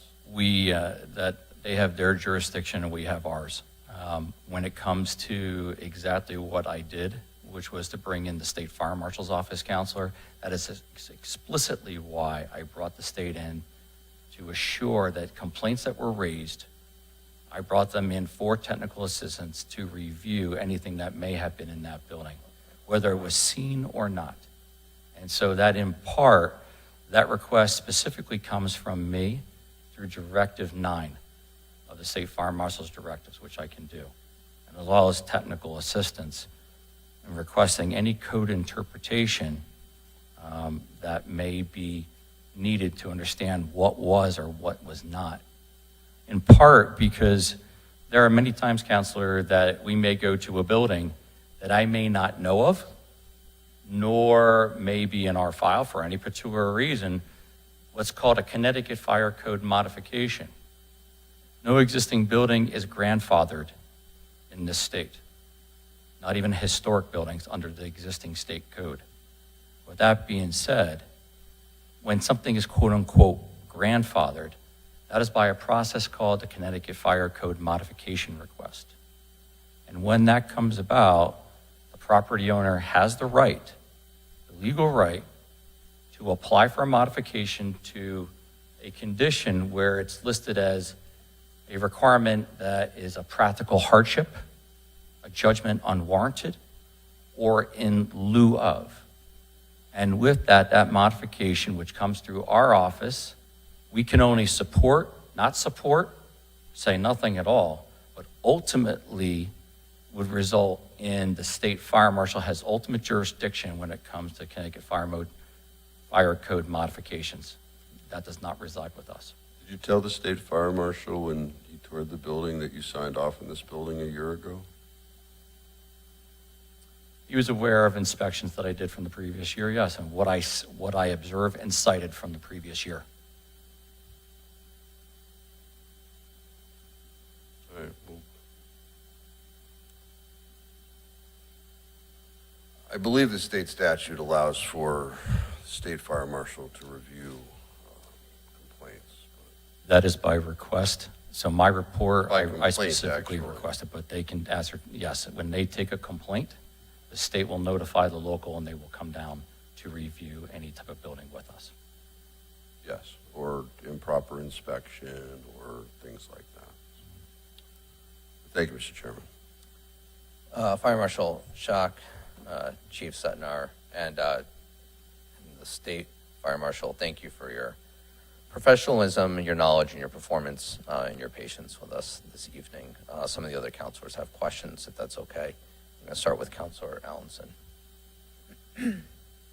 Thank you for being here. I had literally just said that I was going to try not to be so frustrated in my next term, but now I'm very frustrated because we've just spent a very long time on some sort of an accountability witch hunt, and I want to apologize to you from my perspective on that because I don't agree with the way that this is being handled. I actually appreciate the fact that the concerns with this building were called to your attention. You went down there and you performed an extremely thorough check. Mr. Beltramitis' department has also gone down there to try to mitigate what he could for now. And then, you know, I'm sure that we'll be getting to more in the re-inspections and things like that. All I've heard my whole term is, you know, about the condition of buildings and things like that. And so, you know, there's some recognition due to the maintenance committee too for bringing a lot of this to light. I don't necessarily agree with putting it to the newspaper as highlighting the, you know, this, but whatever it is, what it is. So, Mr. Beltramitis, about how long do you think until all of these concerns are addressed? I mean, there are some things, right? Like, can we address the half door? Like, let's get to a position of what can we do next? Because I don't want to be in a position of, let's look at the past, but let's just look, what can we do now? Where do we go from here? Yeah, no, we're all looking to move forward. And, you know, as Council Fishbein, you know, brought up the report from 22, you know, the items that were cited, within 4 months, they were all cleared up by Public Works. We intend to do the same with this report, as detailed as it is.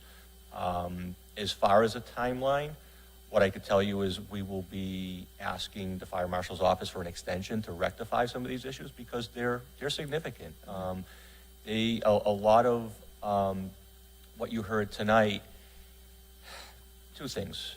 One, that there's access issues here. So there's issues with the construction that we all believe occurred with an interior renovation, ironically, by the Yale School of Architecture in 1972. And so now we're looking to undo or otherwise rectify what are code violations. And the second part of that is, once you touch something to try to correct it, you might be opening up another can of worms. So I look forward to working, with Brian in the Fire Prevention Bureau. We actually had I think a great working meeting today because I'm not a code specialist. I'm a lay person to this as well. And Brian did a great job explaining to me what's in this report. So I think we're starting to get a handle on it.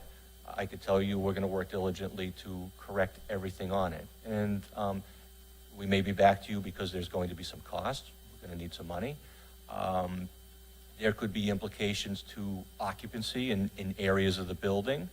But I can't answer exactly when it'll happen. Sure. I just tell you that we'll work expeditiously to get there.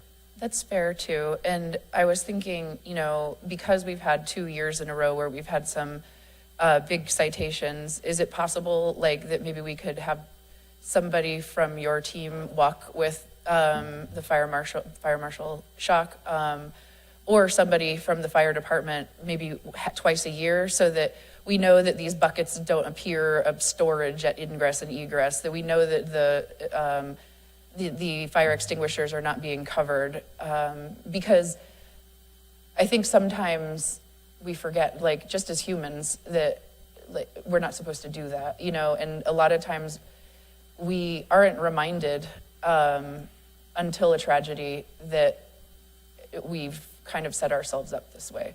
So, and then also, maybe we express the reasoning to the staff and the occupants, saying why we don't do this. I mean, I know this seems like very basic logical stuff, but as a lay person myself who tends to put things right in front of my staircase at home, right where I can fall down over it, I understand that this can be, we can overlook things, and until we are maybe a little more diligent about educating the occupant, we may not get to a better place. You have So, Counselor, one of the things that we do emphasize during our inspections is we do try to inform the property owner and or tenants of things that we are finding. I can say that today that was another scenario case where a building had violations that were significant violations. And during that time, the entire time, my job is not just saying this is a violation, but why it's a violation and what is the process that carries forward with the inspection. And there may be times that I would express and say, the smoke alarm is located in this location. It's going off all the time. It's creating a nuisance. Is it required there? Can it be moved? There may be times when we're speaking to somebody about putting daisy chaining of extension cords. And to equivalent, that would be where I found today an extension cord with a hole drilled through a window, to which the extension cord was pulled through that window, brought to the outside, extended to another extension cord, extended to a power strip, to which was cited. But at that immediate time, in reviewing why this was so important not to have that, and that the reason why it was a code violation, they removed that condition immediately on site. And so times where we can get any type of compliance, our job is about compliance. for sure. And compliance with the code, and if it can be on site when we're there, we certainly try to do that to give the property owner and the tenant that opportunity. And that's always been my experience with you. You've been very thorough. I was watching you run yourself ragged, celebrate, and I know that you guys all do a fantastic job, so I appreciate it. And those are all of my comments. Thank you guys for being here tonight. Thank you. Are there any other questions or comments from any other counselors? Seeing none, public questions, comments? Mr. Comerford?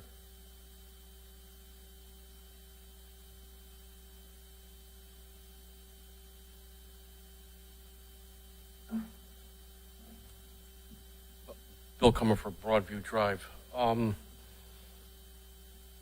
exactly filed the complaint? What do you mean? I believe, and I don't want to put any words in anybody's mouth, but I believe that the fire marshal stated that upon receiving a complaint, and I think it says that in his report too, but I could be mistaken. But who filed the complaint?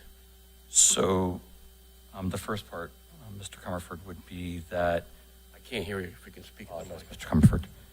So in the first part, as I have listed here, is the article with a picture from. Still can't hear you.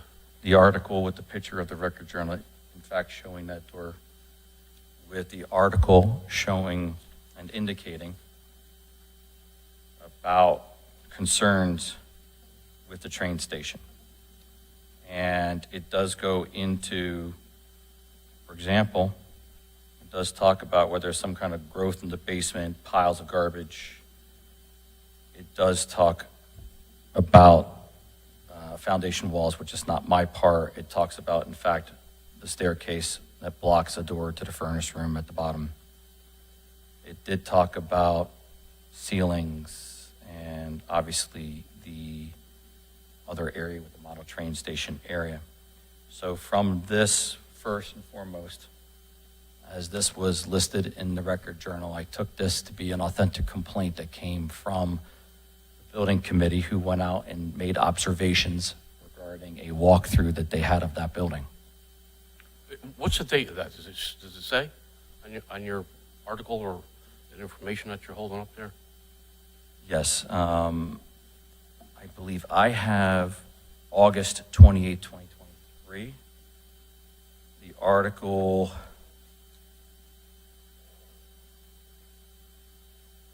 that's the listed date that I could find. Let me look and see if I can find another location. But the one that you were just referencing was August. I don't want to get you all jammed up there. Mr. Comerford, are you curious, or do you already know the answer and you're trying to lead us down a certain path? Because we could speed things up if you just gave us the answers. I don't know. He's got paper. Okay, I don't know. I just what he's got. wanted to clarify. Great. But if I did have the answer, well, maybe the people that are watching TV doesn't have the answer and would like the answer. Is that fair? It would be, but if you already knew it, I just was hoping you could. Well, maybe the people on the camera don't know, and they would like to know. You could tell us so you can keep us moving. Oh, yeah, okay. Okay. So go ahead. Mr. Comerford, and then what I have at the top of what I can see from this was on August 28th, 23 at 8:09 a.m. I believe that's Okay, fair enough. So that I have for that. So is it fair for me to say, Mayor, that the chairperson, I think Michael, had sent the town council a email, and then back I think it was in June, May or June, and he came to the town council the next day and expressed the sense of urgency, and that was in June. Did you reach out to the fire marshal to have him go down there and do an inspection?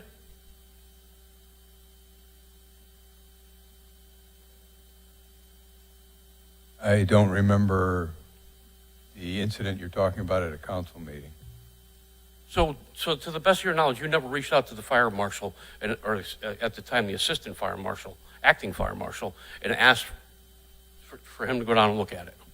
I don't recall the incident you're talking about. I talk with the fire chief and the fire department fairly frequently. I don't recall anything regarding something coming out of a meeting here. That's scary. So to this day, Fire Marshal Schock, have you ever received any request from the mayor to go down there? No, I have not received any notice regarding what was cited in that Record Journal article. I did not receive anything from anyone. Okay, so it's fair for me to say that if you didn't read the article, you wouldn't know nothing about this then? About the particular complaints that were observed by the committee, they were not brought to my attention. Right, and this is the same committee that we just heard about, that it's a political witch hunt. And God forbid, one of those things like you just mentioned about the extension cord and then next door may have been caused by an electrical fire, but yet you've got paperwork riddled with electrical issues, extension cords, surge protectors. I mean, there's a litany of things to go down. And Chief, I got a question for you. You are also, as Mr. Fishbein stated, a certified fire marshal yourself, right? Yes, that's correct. And since how long has that been? A little over 3 years. So you weren't in 2017? No. Okay, so over 3 years ago. So is it fair for me to say then, once Mr. Schock witnessed all these things, because you have the same certification that the state fire marshal came down here to see? I am not the AHJ. I'm the chief of the department. But you have that same certification that the gentleman that came down here has? I do have a fire marshal certification. Right. So we could have nipped it in the bud by at the sense of urgency. Hey, Chief, can you go down and look at this? Because I got some questions, as far as the urgency goes. How often do these inspections take place for a building like this? So this particular building in itself is a business occupancy building, which under the minimum code requirements and under Connecticut General Statute 29-305 says that it shall be minimally inspected every 3 years. Okay, because through Freedom of Information, and Mr. Schock was kind enough to send me the all prior last 5 inspections. It was done 2009, 2012, 2017, 2020, and then 2022. That's fair for me to say? That's correct. Okay. So from 2009 to 2000, you were the one that did the inspection in 2009. I think there was 15 pages of violations there. So it wasn't like your first bite of the apple. You've been down there numerous amounts of times, correct? I have. Okay. And back to Mr. Fishbein's point is, you inspected it and you signed off on it in December 2022. So I'm just a layperson. I just so happened to be down there when the building maintenance inspection went down there. I couldn't believe it myself, as you know, because I was in communication with you trying to find out where this report was.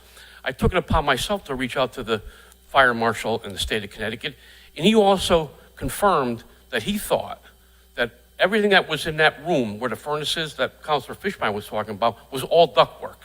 He had no idea that there was a furnace in there. Matter of fact, if I remember correctly, the last time Mr. Boltramitis, and I don't know if any 2 other gentlemen were here, it was stated that it was just ductwork behind that door. Is that correct, Mr. Boltramitis? Well, I believe when I spoke before this council, I told them, without full certainty, I believe that it was ductwork only. Right, and then there was a correction after the meeting. Within a day or two, correct? Right, after you went down there and looked at it to confirm. Correct. Okay. Is our insurance carrier aware of any of this, Mayor?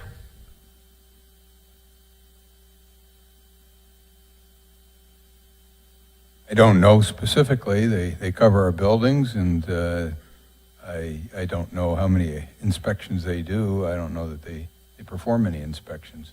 So is it HD Cigar that we still have? Pardon, what?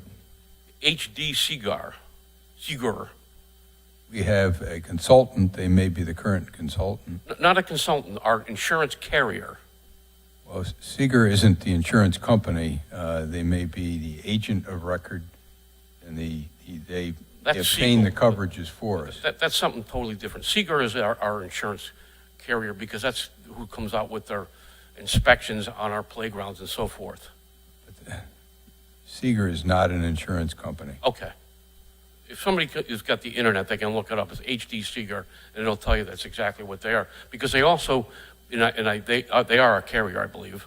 They also do risk analysis, risk-cost benefit analysis, and they also do inspections to try to align risk. But again, my question is, has our insurance carrier been contacted authorizing the occupancy of this building? They don't perform that function of authorizing our use of a building, to my knowledge. But I think as the insurance carrier, they might want to know that we're allowing this potentially, in my opinion, unsafe condition to exist, and we're allowing people to be there because, God forbid, that where that gas furnace is catches on fire, and that's the only egress out of the building. I would imagine if it was my insurance carrier, they probably cancel my insurance policy. I think the insurance company would be looking to the town to remedy any violations of the code, and as long as we are performing that function of remedying violations, that would satisfy them as far as our conducting ourselves in an appropriate manner. Violations, unfortunately, do exist, and when they come to light, then the issue is what we do with the violation. Do we ignore it, or do we look to fix it?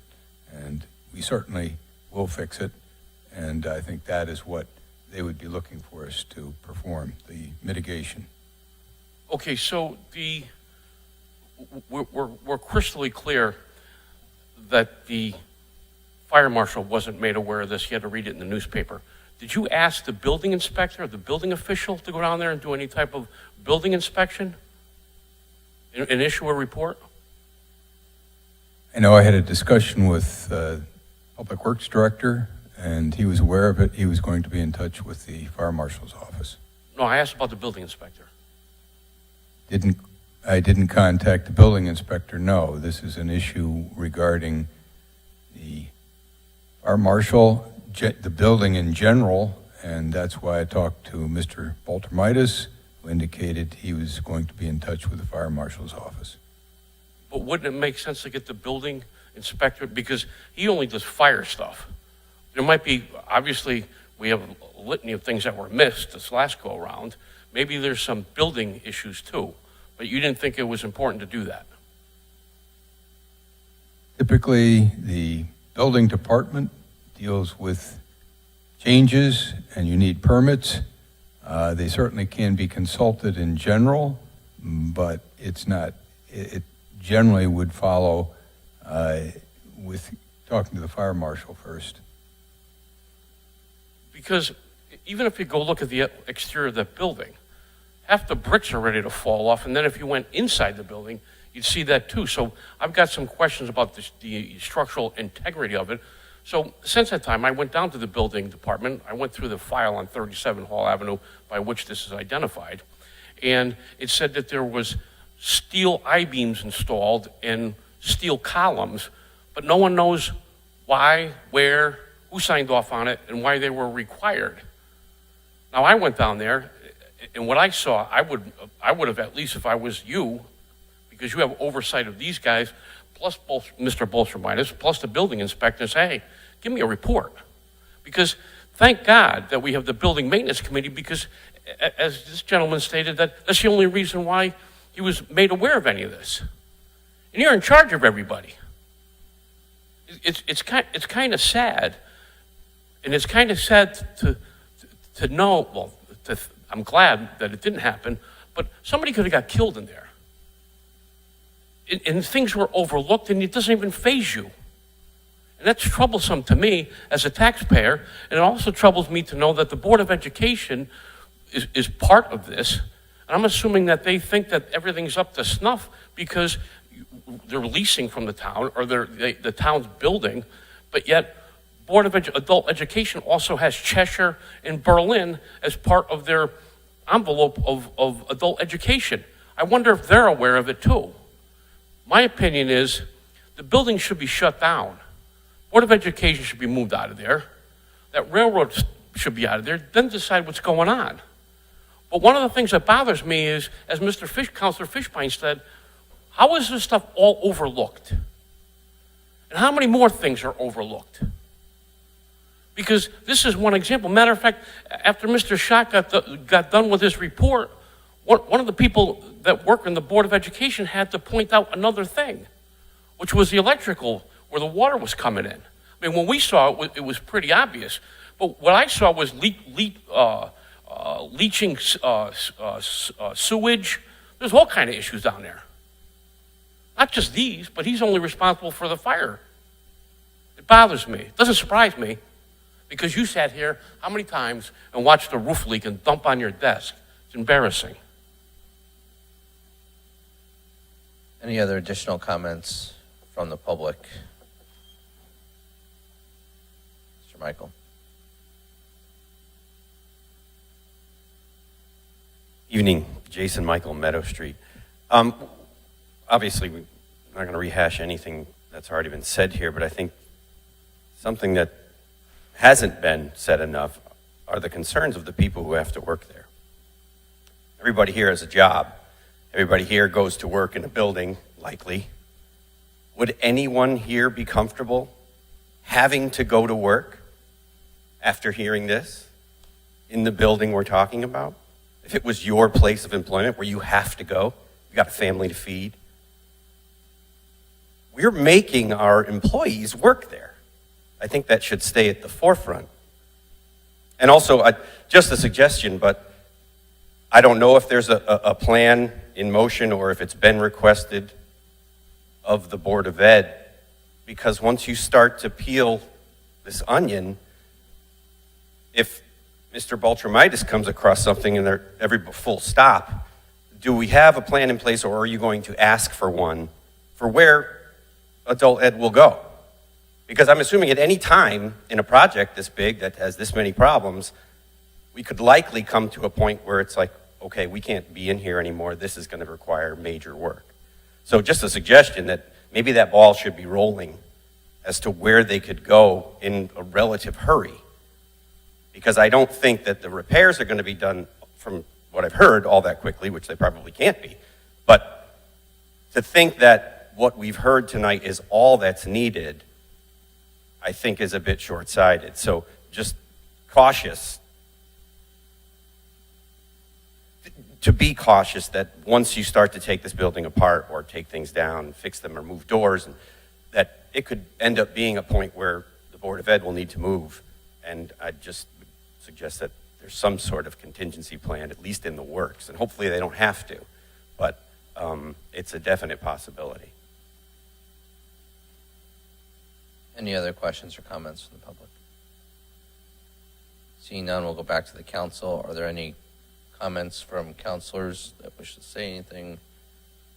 Seeing none, and there being no motions on the table, this agenda item is over. Guys, thank you very much again for your patience and professionalism. Thank you. Thank you.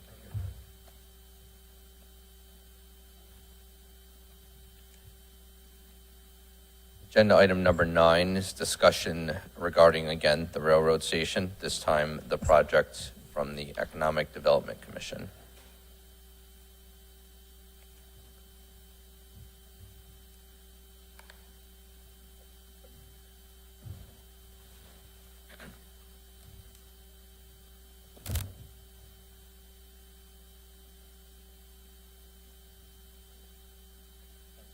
Thank you. Thank you again, guys. Good evening, gentlemen. Welcome. If you could please introduce yourselves into the microphones for the record, please.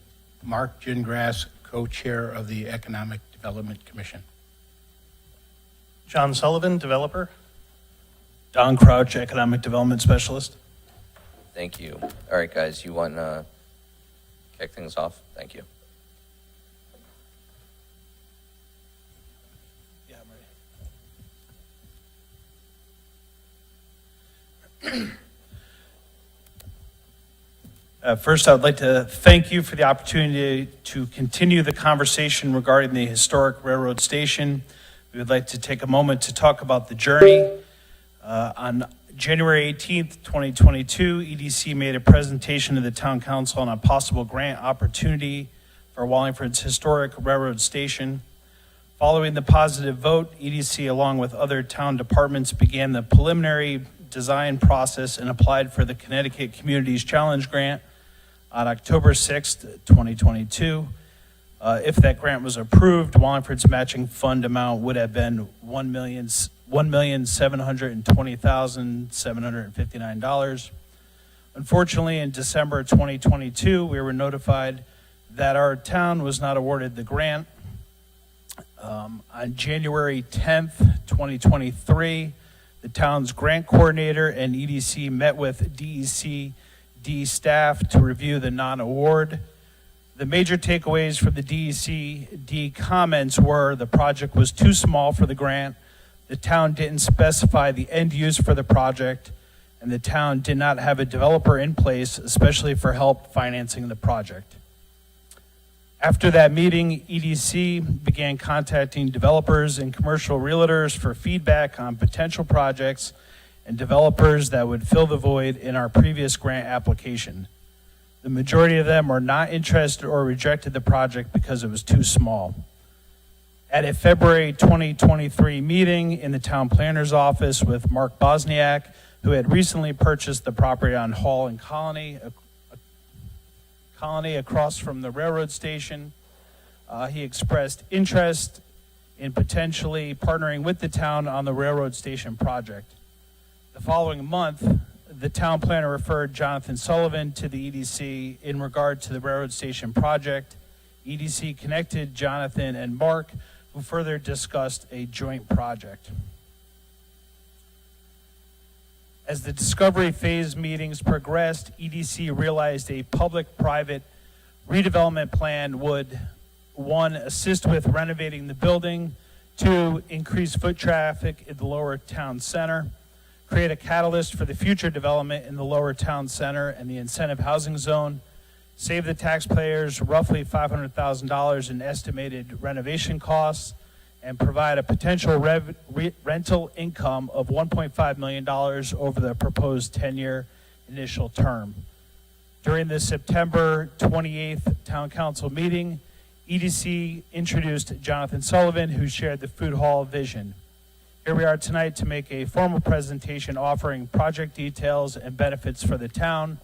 The historic train station is a special landmark to the town of Wallingford, and a redevelopment repositioning would present a beacon for economic development in the lower town center. And now I'd like to turn it over to Jonathan Sullivan, who will provide an update on the vision of the project. Thank you, Don. Thank you, Council, for giving us the opportunity to provide a little more color on our vision for the redevelopment of the historic train station.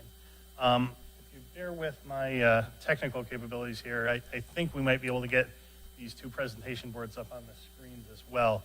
But I'd like to present to you the two renderings that are have been prepared that are on either side of your council table.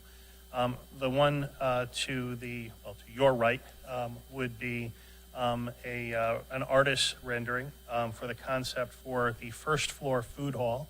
And again, this is an artist's representation of our vision. But the first floor use would essentially be a food hall with multiple vendors offering various food items, all of which would be offered at a reasonable price point. We've got a number of vendors interested, some of which have had establishments here in Wallingford already and are looking to provide a different means to provide their craft. We also have some interested parties that are not currently set up here in town. To give you a couple of examples, we have someone that wants to do a stuffed baked potato presentation. We have another vendor that wants to do Italian street foods. Again, we have some local interested parties. We have someone that wants to do coffee and dessert, and ice cream and things of that nature. So there would be a various array of different items available. We feel that would appeal to many people. On the second floor area, if you look at the opposite side of your council table, is an artist's rendition of the tavern area, which we envision for the second floor use, which would be a tavern area with a small stage that could be used to host community events, live music, comedy. things of that nature in conjunction with the tavern use. We envision this tavern to feature local winery, distillery, and brewery items from the providers which are here in town, which we're fortunate to have many, in addition to a wide range of other beverage and spirit options. So that gives you the general view of our use, but essentially we envision this to be a community center as well as a area that would obviously be an opportunity for not only the vendors that would be participating in this to promote their businesses, but also an opportunity for people in the town and the region to experience Wallingford, and I think it's an attractive option to bring into the town. Speak a little more of that after. I do want to let you know, as Don may have mentioned, that in addition to myself, Mark Bosniak is a member of our development team. Mark unfortunately could not be here tonight. He resides in Rhode Island. However, he is originally a Wallingford resident. He was born and raised here. Some of you may know him or of him. He is, as Don mentioned, in the process of redeveloping the corner of Hall Avenue and Route 5.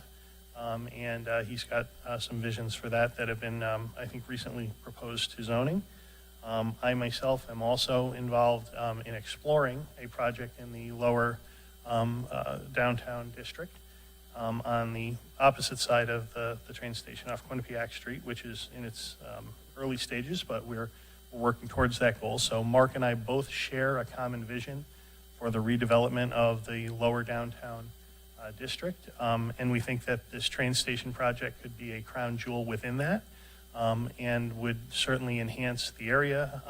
We have a vision for seeing a very viable and walkable corridor between the upper sections of our downtown and the lower section of the downtown area where the train station is along Center Street, and I think that can be a very valuable asset to the community. Our value proposition in terms of why we're here at this point, as Don had kind of alluded to, is that by engaging with this development proposal at this stage, as opposed to creating a vanilla box and then going out to look for opportunity, we can work together with a common vision of where this project is going. And we have a representative here from Silver Petrocelli as well that, should you have questions, can speak to this more eloquently than I.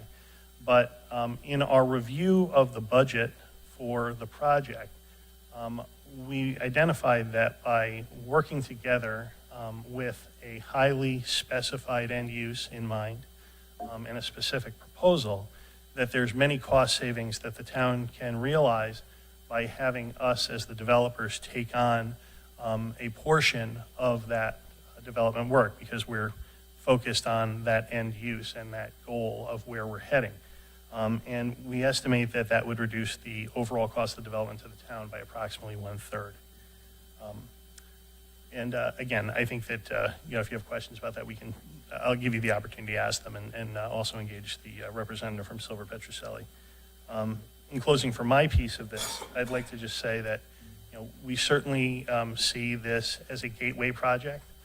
It's something that would, I think, be attractive not only to local patrons that reside here in Wallingford, but an opportunity for people from the region to have a reason to come and experience our great town and downtown area. And both Mark and I are very excited and appreciative of the potential opportunity to be a part of the redevelopment of not only this historic building, but of the lower downtown area in general. And with that, I'd turn it over to Mark. I have the pleasure of closing on this one. What we've explained to you very briefly, and I'm sure we'll get more out of the questions and the answers than what we've just explained to you, is that I think we explained to you how we got here, how the EDC thought where we should be and how we should be. It basically started with the POCD, but then just worked out through many, many years of figuring out what's best for the downtown center area. Projects that are being done there by local developers, and along with something that can be done at the train station, we would with these developers, be able to assist in renovating this building. And we've just had a whole discussion about the building and how bad it could be or would be, who knows? But time will tell, and it's going to have to be fixed no matter how you look at it. The area, if it is developed, would increase foot traffic, and that's the most important thing to get people down in that area. We know what uptown is like. Downtown needs that foot traffic, and this would help do that. It would also, if it's done successfully, create a catalyst for future development. We envision at EDC cleaning up an area from the old train station to the new train station, and new lighting, new sidewalks, all the things in the future that we can make that a better area for transportation. So it's not inconceivable that someone in New Haven can take a train to Wallingford and enjoy a nice meal and then go back to New Haven rather than vice versa. So we're thinking of trying to work it that way. With the proposal that you've seen, the developers are willing to put in about $500,000, which would be about 1/3 of what we estimate the cost would be. It may be more, who knows, but at this stage of the game, it looks like it's a $1.5 million project. They're willing to put in their skin in the game, $500,000, to work that out, and the renovation costs. When we first took this on, several people said, if we could just get somebody in there, nobody's even looking for the town to make any money on this deal. Let's just get the renovation going. But we think that with the proposal we're making, the taxpayers can get some money on a rental every month that could be significant. So we're thinking that'll be, since they have the skin in the game, they're looking to put in on their ends of it $10 to $12 million to renovate that area. We work with the train station to renovate that along with them. That's what our idea is. So in closing, what we're looking for you to do is to decide whether you want to go with the project, first thing. And if you do that, do you want the EDC then to come up with a proposal that the law department will have to review on and then bring it to you for your final judgment on working with John's development company, yet to be named, and bring it back to the council for approval and go from there. So that's kind of it in the sum. Okay. Thank you, guys. We're going to go to the council for comments and feedback, and Councilor Fishbein was the first to raise his hand, and then Councilor Testa. So I just heard a representation that a developer has $500,000, but the developer hasn't been named yet. So can you just put those two together? Who's the developer? The two developers are on the Quinnipiac side. No, who Mark has Bo- $500,000? Mark Bosniak. Okay, so Mark John is Su- going to put up and money. Let me finish. Yep, sure. Okay. Mark Bosniak is going to put, along with John Sullivan and their group, both development groups, are willing to put into this project $500,000. Okay, when you say their group, who's their group? I'm just, Their development group. sure. Thanks, Councilman Fishbein. So the development group right now is headed by myself and Mark Bosniak, but it also really includes many of the vendors and participants that want to be part of this project. And we're not at this point ready to name them specifically because some of them have existing businesses here and for various reasons, we're at the infancy stages of discussing this. So we need to have some buy-in and feedback from you and the council to move this all forward. But Mark is quite ready to invest his own capital in this project. He's doing so already on the project he's doing, which is adjacent to this project. And I myself am engaged with development with Mark and other interested parties in putting this forward. So our development group would be defined really as we move forward with this project. We would create a development company, again, headed by myself and Mark, and then would seek to engage with the town to explore a master lease agreement, which would ultimately come back before the council for approval.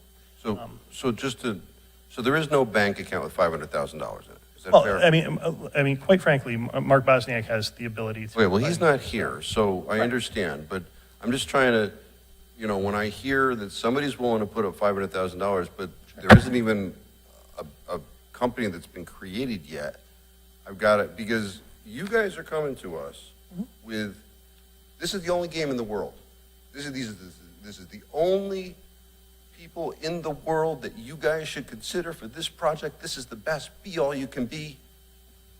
But the pieces aren't there. And we never empowered you guys to do this. We never said to EDC, go out. And I think based upon the last conversation we had about this, you guys didn't put out a writing. You didn't use the money that we give you to put an ad in the newspaper asking for developers. Mr. Mira told us that he called some people. That was the vetting as to interest. And yet we're left with this situation. So, I mean, you guys are telling us this is the way to go. Do not deal with anybody else in the world. Is that what you're saying? The dilemma that we have with this whole situation is that for years, this council and the town has had a lot of availability of getting RFPs, of getting people interested in that building, and it's never been done. I've been up here for 14 years. When have you ever come to us and asked for it to be done? Because you're not asking, you're just saying, I'm not sure the EDC is the one who's bringing me the information that we need. What we're trying to do is bring you information to get the story started. You have to make the final decision about whether, you have to make the final decision before that happens. What we're doing is saying, we've talked with developers, at least 3 or 4 of them. They showed no interest in doing it at all. They said it's just too small a deal, you can't make money on it. We were approached by these individuals who said, we want to develop this end of town anyway. We're planning on developing this end of town anyway. We'd like to get involved in the railroad station that you've been talking about for the last 6 months. We said, fine, let's come up with a proposal. This is the proposal. It may not be a proposal that you'll want to do, but it's at least something that started more than the last 6 to 10 years. But I had a resolution on the last council agenda that I'm not married to, right? And I heard that we were going to get, don't do an RFP. We were there, right? The resolution said, we want to do an RFP to see what the public wants. Don't do it. We're going to shock and awe you at the next meeting. Here we are. So let's play with shock and awe. Mr. Sullivan, you agree you've never done a project like this? Well, no, I've been involved in mixed-use development. However, my expertise... What does that mean? That's residential or commercial? Residential, commercial. Some of those commercial projects do involve food service. Some involve retail. A mixed-use development is it could be a number of things. But Mark's expertise. Again, I don't want to. I understand. Well, that's fine. So, I'll research about Mark. Sure. But can you give us or give me a project that is in any way similar to this project that you have been more than 50% involved? Sure. I mean, I've not been the developer of a food hall. I mean, this is a very new, relatively new concept. But I have been involved as, in addition to being a consultant, and also my own development involvement in many projects. Most of my wheelhouse, as you've spoken to before, and I'll be quite frank about it.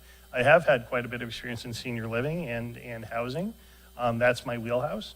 But as many developers do, we've worked in a number of different areas, and we build a team that encompasses those things. So I still haven't heard. I'm not relying only on my expertise. I'm just waiting to hear one project similar to this. Well, I'm telling you, I have not developed a food hall. I mean, there is no. Okay, what about the tavern aspect? Have you been involved in a tavern? I have not personally developed a bar or tavern. I mean, my family has. Okay, so once again, but this is the individual the EDC is bringing us. I'm just trying to figure out, have you done any project that is in any way similar to what we're being told you're the only person in the world who can do this? So. Well, I kind of beg to differ with that. I don't think that anyone's proposing that I solely am the only person that would do this. I'm bringing forward a development opportunity with myself and other parties that are interested in doing this. in response to discussions that were had in the context of our pursuit of development of the lower downtown area in regard to this project in particular, through the town planner and the EDC, who made us aware, myself and Mark, of the fact that this was something that was desired to be done, to find an alternative use and a redevelopment plan for the train station. And we said, look, we'd like to throw our hat in the ring to help with making that happen. But we're well past that. And the problem that we have is I've got appointed individuals on a committee that are asking us to marry you. They've already married you, okay? And to have a fair process go out to the public is going to become very difficult for them to be part of going forward. Because any project that comes to us for consideration, they're going to be like, no, it's not like what we originally wanted. That's part of the problem. Another part of the problem is in our packet, there are numbers of what a lease potentially would be here, of what is being proposed, of what is acceptable to EDC. Now, I've been up here for 14 years, and I've always heard from the administration, you never put stuff in your packet publicly as to what you could do. And the problem that you've created by this is the first person that comes in that has some acumen in this area and offers us $1 more, this plan's done. Because then we aren't doing our job if we don't take more money from somebody who has some level of experience in this area. So you're shooting yourself in the foot. But let's go on. What is 38 Hubbard LLC? Well, 38 Hubbard LLC is an LLC that's related to a project in Glastonbury, Connecticut that I'm involved in. It's actually that particular entity is not the functioning entity for that project, but it is related to a project that we're doing in Glastonbury. In fact, that was an LLC that you created in 2021, but you haven't filed anything with the Secretary of State. That LLC is not actually currently in use. The LLC that we did the approvals for that Glastonbury project was under a different LLC called JS Advisors LLC. WL Partners? WL Partners was again an LLC formed for a development that was explored in the Windsor Locks area. That never came to fruition. It was regarding a redevelopment of a former hotel site. And WL Partners owns a portion of it, was it 61 West? 61 West Street was another development that we were involved in Middletown. Ultimately, that project was sold to another developer that pursued it and is currently building it. But we never pursued building the brick and mortar. But that's very common within development, that developers engage in exploring different opportunities. Some of them pan out, some of them don't. And once the entitlements are there, a decision's made whether or not to pursue that to its fruition or to find another avenue, such as selling it to another development party to do. And that's generally what happened with that. And those are all businesses that you're the principal of? Yes, in most cases, yes. And are you up to date with your filings with those LLCs? Well, in 61 West LLC, I don't believe that's in existence anymore. I believe that had been dissolved after the property was sold. I believe the same with WL Partners. The only active entities I have currently, I have an entity which is, again, for a prospective development under 70 Quinnipiac LLC, and I have a company which I've had for a long time under JS Advisors, which is my central company, which I use for consulting work as well as exploring different development opportunities. But many developers create LLCs for specific projects, to silo projects that they're exploring. That's a very common practice. I'm very aware. I know I deal with developers, yes. So similar with JB Holdings. I mean, these appear to all be open companies. They're not dissolved, and you haven't filed the 2022 annual reports. I'd have to double check the state website. As far when I accessed the state website, it tells me that I think I have 2 or 3 active companies, but I'd certainly check on that, and if they need to be dissolved, we would do so, or file the correct. Or the Secretary of State has dissolved many of your companies because you have not been filing annual reports. Well, I think if the company, I mean, honestly, I'd have to check with. Mobile Health Technologies? Mobile Health Technologies is the company I was involved with many years ago. I've had no involvement in that, and probably. Yes, in 2022, the Secretary of State dissolved that because you hadn't been filing annual reports. Well, that may be the case, Councilman. I'm honestly not certain of that. But I think, the state doing administrative dissolution of inactive LLCs is a fairly common practice. If I wasn't aware of a company still being open or on the books, I don't know if that's necessarily relevant. But the problem, you're being presented to us as the only person in the world that can do this stuff. And I know, the Secretary of State's office does this because annual reports require fees, and when people don't pay fees, it becomes a problem. So, and their annual reports. AWG Senior Living? Again, that's a company that was in business quite a few years ago. In the Secretary of State's office because you hadn't filed? And again, that may be the case. I mean, when businesses go defunct, it's quite, frequent that this happens with the Secretary of State. And again, I'm more than happy to follow up with the Secretary of State. I'm not aware of any of these. I'm not aware of having any outstanding fees with the Secretary of State. I'm more than happy to follow up with them. With my counsel. I could go, AWG Property. I mean, they sent you a notice Why don't we this past April. focus on the? I think we can concede. Well, that no, there I'm are- just trying to, Well, obviously, the members of the EDC have come to us with this individual. With a concept to find out what our This opinions are on individual is whether. at the table Correct. with EDC. So But I they've think we're talking about chosen the to concept first, present Councilor him. Fisher. I don't have a problem with the concept. Okay, well, that's a The good problem I statement. have is that the EDC is saying, do not do an RFP. We don't want the public to bid on this project. Because otherwise, they would have been here last week saying, yeah, let's do this. You have the resolution, let's move forward, but that's not what we heard. Well, your resolution was also directing the administration to spend $1.5 million, so that's why we put the brakes on, because we also wanted to save the taxpayers $500,000. So that's why we're bringing this up. And this is like a baseball game. We're looking at the 4th inning. So, this is all we're trying to do is bring an idea to the table. This is what economic development does. So this Understood, is but really all we're trying to do. We've never had it like this. All right, well, when- I just when- got hired in May of 23. And somebody And- empowered somebody. Well, So when we did the pool, we hired somebody to do design drawings, right? I think Sylvia Petroselli was involved. David Stein, I remember, was part of that early on. Maybe he was doing his good services pro bono. But, we had said, we're going to hook up with an expert to have the stuff. But you guys have brought someone to the table, and you have, this is our vision, this is what we want, this is what this guy's going to do. He's willing to, you have numbers in our packet as to what the rent would be.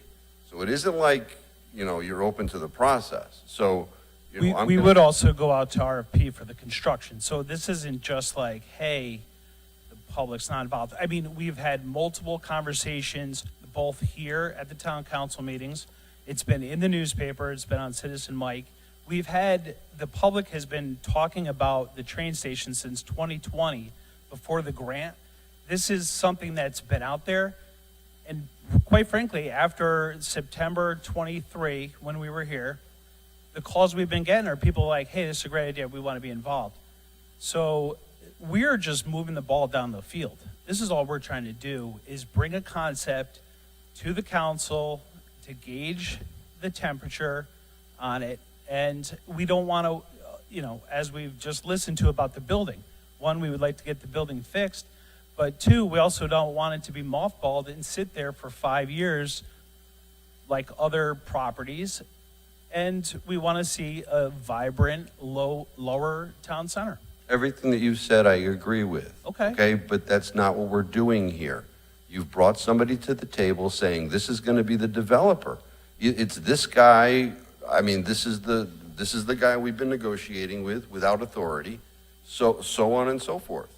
I think I'll go on, there's many companies that the filings have not been there, but Can we bring it back around to, so you're not in favor, you're okay with the concept, you don't I'm love this okay guy. with the public being able to come to us through an Like an RFP. Okay. I've been with that all along. Sir, you were sued by the town of Wallingford not that long ago. Also. I don't think that's not germane to, Well, no, it is. this is just, no, it's not. It's It not. is germane. No, it's Because not. this is Somebody the can- individual. Counselor Fishbein, come on. Yep. If somebody wants to appeal the decision of the chair, stop the conversation. Okay. You have You wanna anything else hide- that has to do with, You you wanna want an hide the stuff, RFP. that's fine. You want an RFP, I've wanted an RFP. you are okay with the food hall idea, but you want an RFP. Does that summarize I'm it? okay as one of a possible Right. things. But I'm going to tell you, you should be vetting who you're dealing with. Okay, So Counselor I'll move Testa. on. and then Counselor Allenson. Thank you, Mr. Chairman.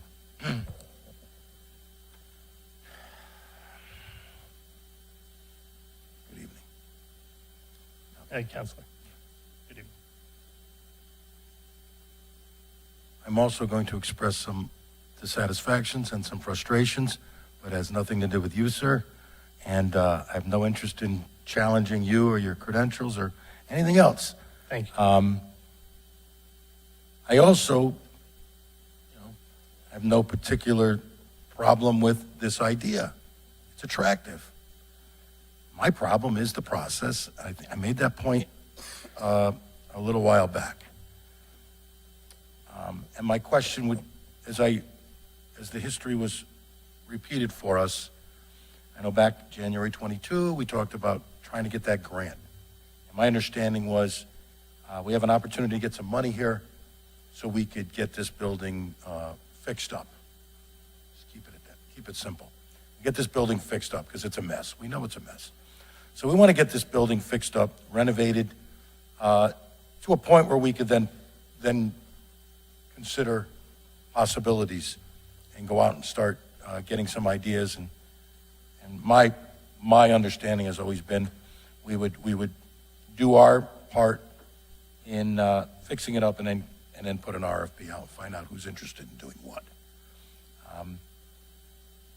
What it appears to happened is now on January 23rd, when it was clear that we weren't going to get the grant, at that point, which is almost a year ago, the EDC chose to, go off as you went and do what you thought your job would be. My problem is why weren't we consulted at that point? In other words, why did we not get together and you say to us, okay, we didn't get the grant. Apparently, we didn't have a good enough plan together. We didn't have enough detail, whatever the case may be. So this is what we want to do now. I find it hard to believe that you didn't know that we wanted to be intimately involved in this. Not every little detail, but I thought it was pretty clear that we wanted to be involved. The expectation was that we would issue an RFP at some point so we could get a full array of ideas. We made that clear. I mean, I can't tell you how many times publicly I shared my own vision for this building, and others have done the same. So it's not like, and I get taken it a little bit aback when I hear, years have gone by and you people didn't do anything about this. Or we've talked about it for years. No, we have not. And no, the council hasn't sat back and disregarded this, right? The opportunities that started coming up presented themselves. We agreed, let's go for the grant. But at no time did we say, run with this, fellas, and let us know what you come back with. We never did that. We wanted to be involved. the process originally was approved again was to get that grant to try to renovate the building.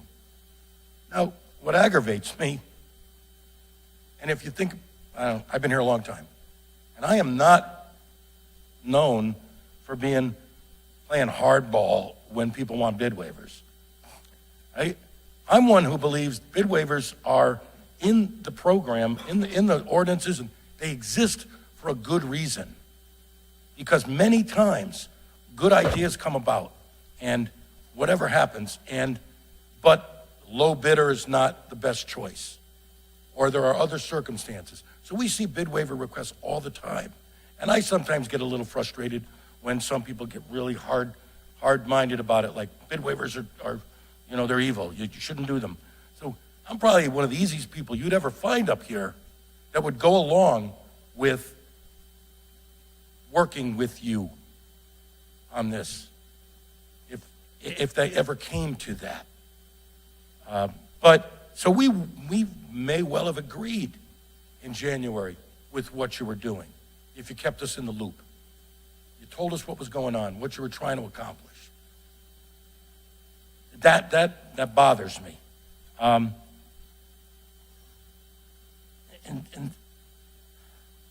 the quality and the potential desirability of this proposal, it doesn't override, for me, the disregard for our desires and our responsibility to be more involved in this process.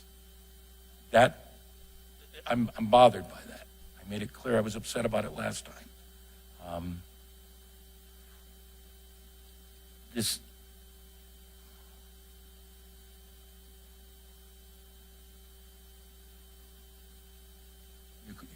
So basically tonight you're asking for a bid waiver, but you're not even asking for a bid waiver.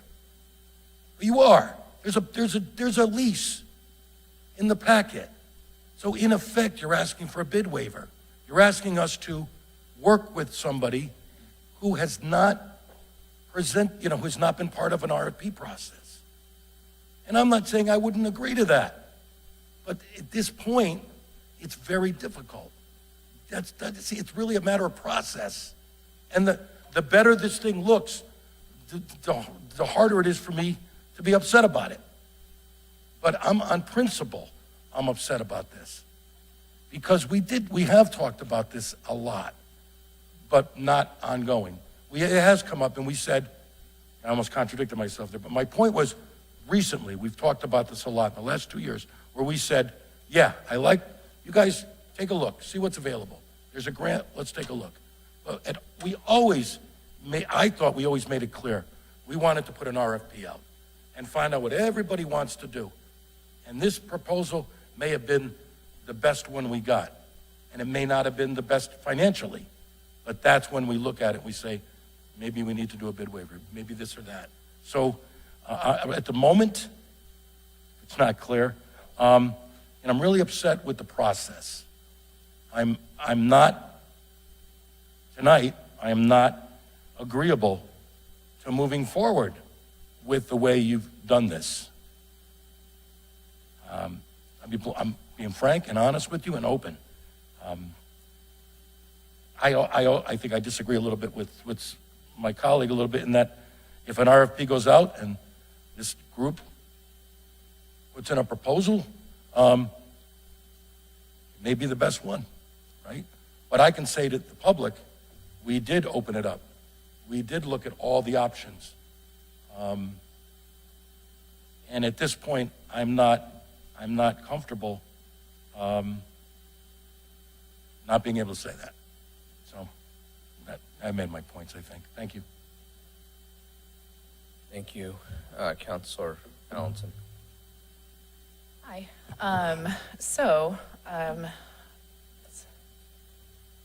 Thank you for your work so far trying to develop the downtown area with your other project that you're doing, and I appreciate your interest also in the train station. I also appreciate the Economic Development Commission for coming here and starting this conversation, which I view largely as opening the conversation to the council, which is what we keep asking you to do. So it's great. Saying that I'm not really new here, but I'm newer. I don't know who can answer this, maybe it's the mayor. What exactly is the RFP process and timeline? Like, how long does the average one take? And anybody but somebody up here can answer that. I don't know if there's an average one, but it's at least a probably 3 to 4 month Okay. process, because just the writing of the RFP will be a challenge. Sure. And then beyond that, sorting through the various responses, unless we're going to, I think I mentioned it this at a prior meeting, unless we make clear, well, someone could look to purchase the building, someone could, I mean, you've got to decide what the ramifications are, what the borders are, you know, what really you want to set as parameters. And all of that takes discussion, and really a public meeting is not the best place to be doing that. So that would have to be written up and brought to the council to approve the RFP. It's a lot of language. It's complicated, but Fair. I would It's fair. expect it would have to be out there for at least 2 or 3 months to give people a chance to respond. And so, you know, maybe the 3 to 4 is a little slight. It probably is longer than that in order to put it together, post it, Fair enough. publish it, and then come back and then decide what's the best of those that received. Okay. And from that lens, I guess, as the developer, is there like a reason why we wouldn't want to go to RFP? I mean, if nothing else, just to prove everybody wrong that there's all this interest. But is there like a timeline on this project if we did decide? Personally, I like it too. I can understand everybody's hesitance though with the whole lack of RFP. It does seem like unclear, but I think it's because we're not in the trenches with you. We don't know what people are saying about the building. It's not necessarily our role to like get that involved on a micro level, because it actually isn't in the charter that we're supposed to be doing that. So, I understand we're stewards of the town's money, so we want to know that we've done a fair process. But from your perspective, Mr. Sullivan, is there a timeline on this? Well, I mean, look, I can't really speak to the process elements. I certainly understand the concerns of everyone who's spoken. What I will say is this. In the context of my development interest in this part of Wallingford in general, as well as my colleague, Mark, who's involved, but I won't speak for him because he's not here. You know, we were asked essentially, or approached about this project in the context of, hey, there's an idea to redevelop this train station in the context of what's happening with the zoning changes and everything else around this lower downtown area. And I think perhaps, you know, at least from my perspective, I feel it's been mischaracterized a little bit that, you know, we came into this saying, hey, listen, that sounds like a great idea. We're interested in helping to develop the lower downtown area. We'd like to help stand that project up. And then we got involved and from a very grassroots level, got engaged with, you know, the town council, the Economic Development Commission and other officials, and kind of trying to flesh that out and putting together a group of interested parties that could do this, and in an effort to bring that vision to fruition for the better of our community and this lower downtown area in general.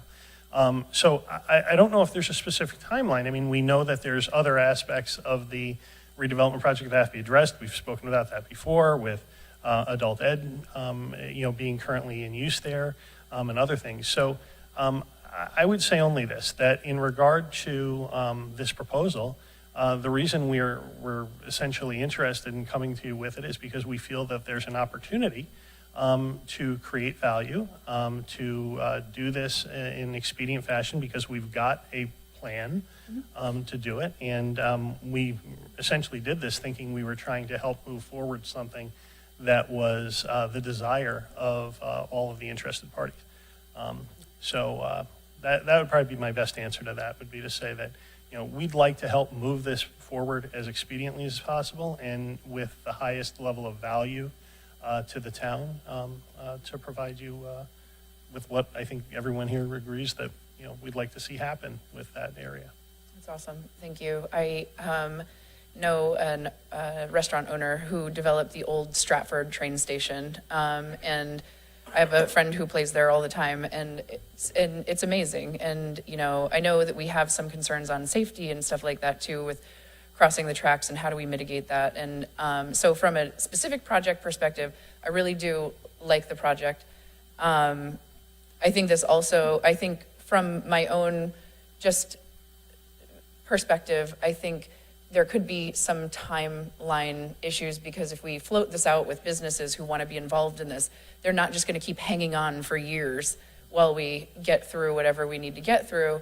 But then on the converse side of this question is adult ed, you know, but right now we're looking like we're kind of in a terrible position where, you know, we have some stuff that needs to be handled there anyways. So we seem to be heading toward an emergent situation with the building in itself. So I definitely appreciate this. And, you know,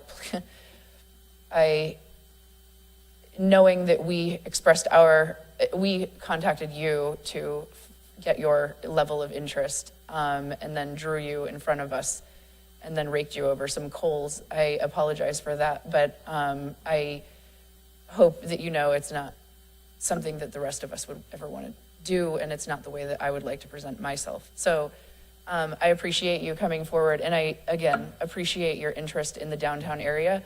We get a lot of posts on Facebook saying, like, when are we going to do something about this? And it's amazing that you're trying. So I wholeheartedly appreciate it, and I appreciate all of you guys too. I see you all sitting down there, and Don and Mark, again, I appreciate you. Thank you. Yeah, thank you guys. And again, I know this has been years in discussion. This is not an action item. I know you just kind of came here for feedback and discussion. I think it's clear over the past couple meetings and then this one that the majority of the council is leaning on that RFP option. I like the idea. I like the concept. I hope to see it in the mix of things, but I think that's the direction we're going to go, and that gives the Board of Education a little more time as they, because we are not doing anything contrary. Like, we're going to evict adult ed. That's not happening. They're the first priority. They need a new home. That is all being figured out at the same time. Nobody needs to be concerned that we're going to end the adult ed program so that we can do something with the train station. I appreciate all your effort. Again, I think it's a really good idea. I love the renderings and the concept. We still have to go to the public. Do any of the other counselors want to speak again? Councilor Fishbein? Yeah, I just want to ask the mayor, you know, if an RFP is inevitable here, would you be directing staff to work on that, or are we going to have to wait? That was the intent of the resolution, is let's just cut bait or fish. Well, that's a time-sensitive issue as far as my directing anyone. I understand, but you do. I will certainly talk with them. I will say that the EDC is caught in a no-win situation, because if they had knowledge of this and said nothing about it, I would expect people to be upset. Oh, we could have had that, and no one said anything. So they do say something, and then they're criticized because they say something, and you know. So if you want to talk about full disclosure, we're seeing it, but you have to recognize them for actually coming forward with something and not hiding it, saying, oh no, we're insisting on something else, and be criticized because, oh, you didn't move forward with it, because we may not get anything from an RFP, and then it'll come out, oh, gee, they had someone and no one said anything. But it's no win, okay? But I'm willing to certainly talk with EDC, but it's not a simple process. I think there would have to be a follow-up meeting with the council to find out what are the parameters for this? Because what are we looking for in the way of a type of development? Are we just going to say anything you might want is okay? Or are we going to say, well, no, there's specific ideas that we're interested in, and we want you to respond to these ideas? I would think you'd want to do that, not just say, well, bring in anything you want. But that's something that has to be decided. Well, just to that point, I would prefer what you are rejecting, because on an RFP, you're not locking yourself into anything. So my thing is more like, okay, okay, world, we got this property, it's owned by the town, it's historic, what is your vision? And then come to us, instead of curtailing or, that's sort of the way I'm looking at this. We're on different pages there, because if it's anything and everything, I don't know how you compare extremely different uses. Someone comes in and says that they want to put a restaurant there. Someone else says we're going to divide it up into apartments.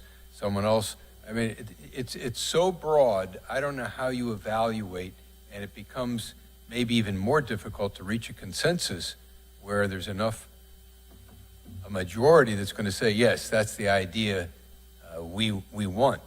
So I would urge everyone to think about what is the general nature of what you want to see, because again, we're looking to enhance the downtown. So what kind of uses there will do that, and what kind of uses will really not have a big impact on enhancing the downtown? You could put professional offices there. It's not going to have the impact that I think other uses might have. Everyone might like professional offices there, but is that going to enhance the downtown? So right there is something that might separate a lot of people over. It's not. How does this feed into our vision for what we want the downtown to be like? It's not that difficult. So if somebody puts in an RFP that says professional offices, and 5 members up here do not find that to be acceptable, it goes into the discard pile, right?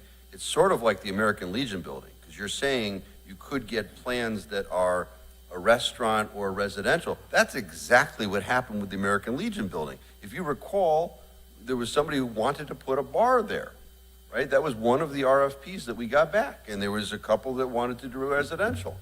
And then we said, we looked at that, and then we ultimately decided on residential. So I don't recall seeing that actual RFP, but it appears that maybe that may be the skeleton to start with, because it's similar, although we're looking for an economic development thing here. And I will point out, I did have a meeting last week, and the governor's looking for economic development projects in downtowns. So, I've talked about having him come down and look at the building. Maybe, they gave $27 million to Bridgeport on a project that isn't even shovel-ready yet. This is right in our heart of our downtown, and I think this is something that maybe we can partner with. But that's part of that holistic discussion, and, I sort of adopt just about everything that Councilor Testa said.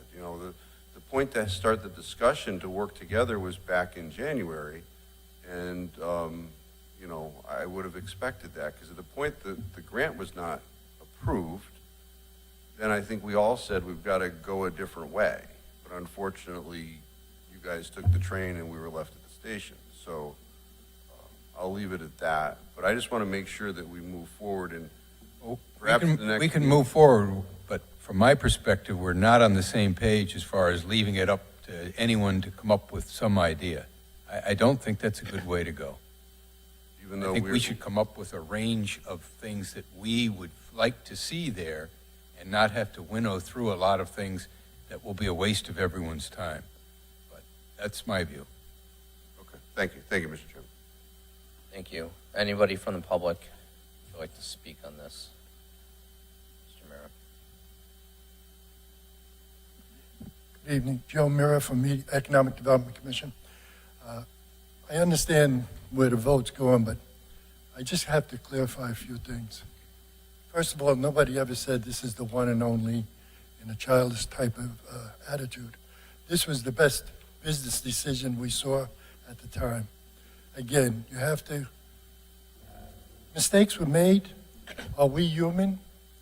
I guess I should apologize for being human, for the EDC to be human and making mistakes. We'll try not to do it again, but it wasn't done deliberately. I want to put things in context. When the grant was turned down, the immediate thing was we wanted to get ready for for the next round of grants, knowing that we needed a developer and we needed a project to marry it with the railroad station. That's what we set out to do. Okay? In the process of doing that,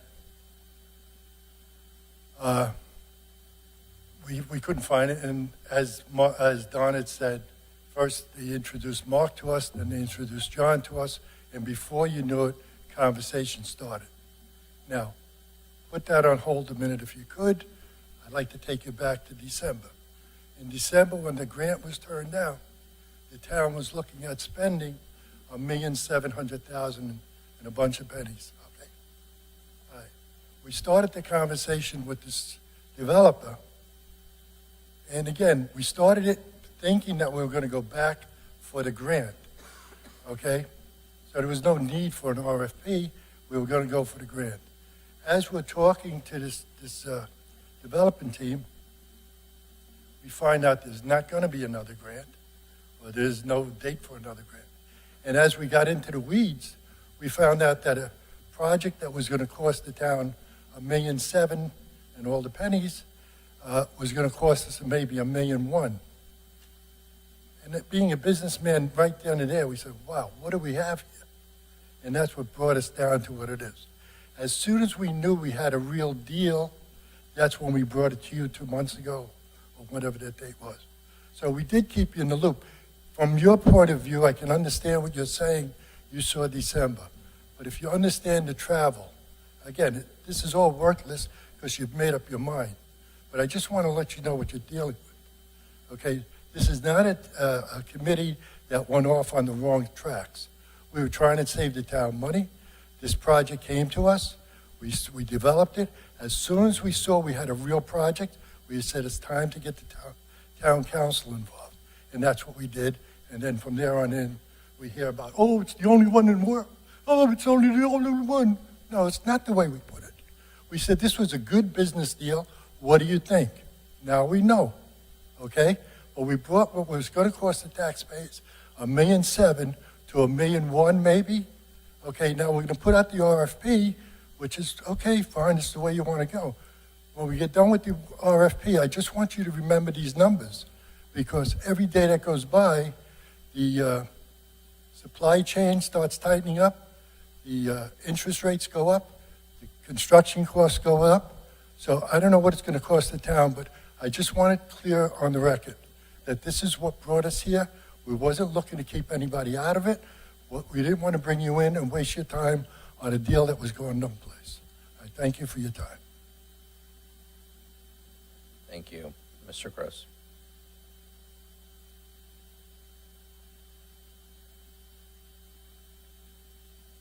Gross, Long Hill Road. $1.7 million keeps getting mentioned, but how much in the original grant that we were looking for $3.5 million, weren't we? Half by the state, half by the town.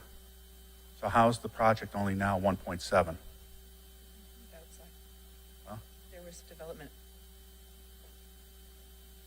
I think the request on the grant was $3+ million. The town was coming up with half of that.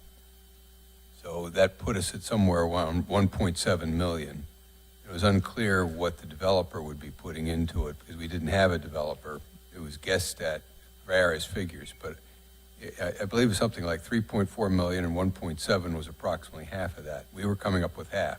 The community challenge grant required, I think, us to be providing half. I understand that. So what my question is, that means the project was about $3.5 million, but now it's 1.7 million, you're saying. So you're not doing a lot of the work to the building? Actually, we're saying it's more like 1.5, 1.6 million total, with the town putting in $1 million, $1.1 million, and 500,000 from the developer. So you were asking, I'm just confused then, what were you asking from the state then? The state grant provided one half of what was estimated at 3.5 million. So there's been reductions through Petroselli-Timic as far as what could be done with the building. We pared down what the original estimates were. We also had the the additional money that was coming from the developer in this case, and it's been pared down from that total to 1.6, maybe 1.7 total, instead of a total of 3.5. It boggles my mind to think that there's, I mean, you could see a 10% difference, 20% difference, but to say that there's a 50% when you had, no names, but you had a professional people here to quote you bids on what it would take to get that building just available to, you were just getting it up to code really and getting it ready to have somebody else come in there and finish the final touches on it. I'm just confused on those numbers. Second is, I think economic development's right here. To get the grant from the state, you need to pair with somebody. You need to do something. And the town, these grants have been out there. Counselor mentioned that we haven't done anything. The town hasn't gone for grants in how many years? This, in actuality, this is, I mean, you know, Romero going to probably fall off his chair, but this is the right thing for economic development to do. I mean, they should be looking for grant availabilities for the town of Wallingford. And this is one of the things they do. If you read the reasons why the town did not receive those grants, that's exactly what EDC is saying.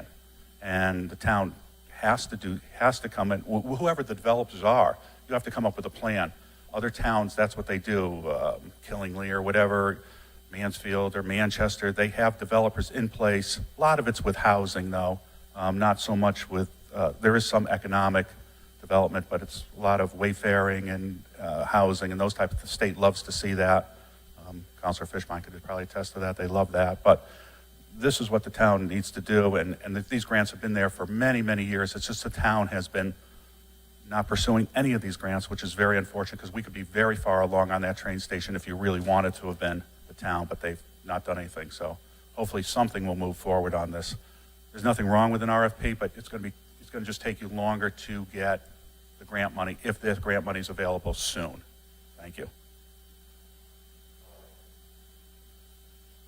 Any other questions or comments from the public?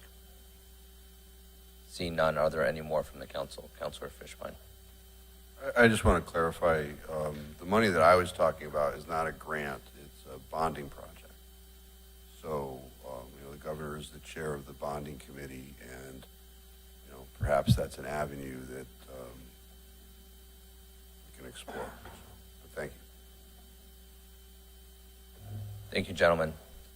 We're going to Thank move you, on Council. to item number 10. The chair will entertain a motion to go into executive session pursuant to Connecticut General Statute Section 1-225F and Section 1-206B regarding strategy and negotiations with respect to the pending tax appeal matter of Wheel Holdings 4 LLC, First Town of Wallingford. So moved. So moved and seconded. All those in favor, please signify by saying aye. Aye. Aye. All those opposed, nay. Any abstentions? We are now in executive session. Please clear the chambers.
we'll call this meeting back into session. Can I get a motion to come out of executive session? So moved.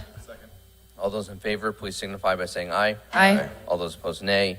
Any abstentions? Passes. We'll entertain a motion to authorize a settlement in the pending tax appeal matters of Wheel Holdings 4 LLC versus Town of Wallingford as discussed in executive session.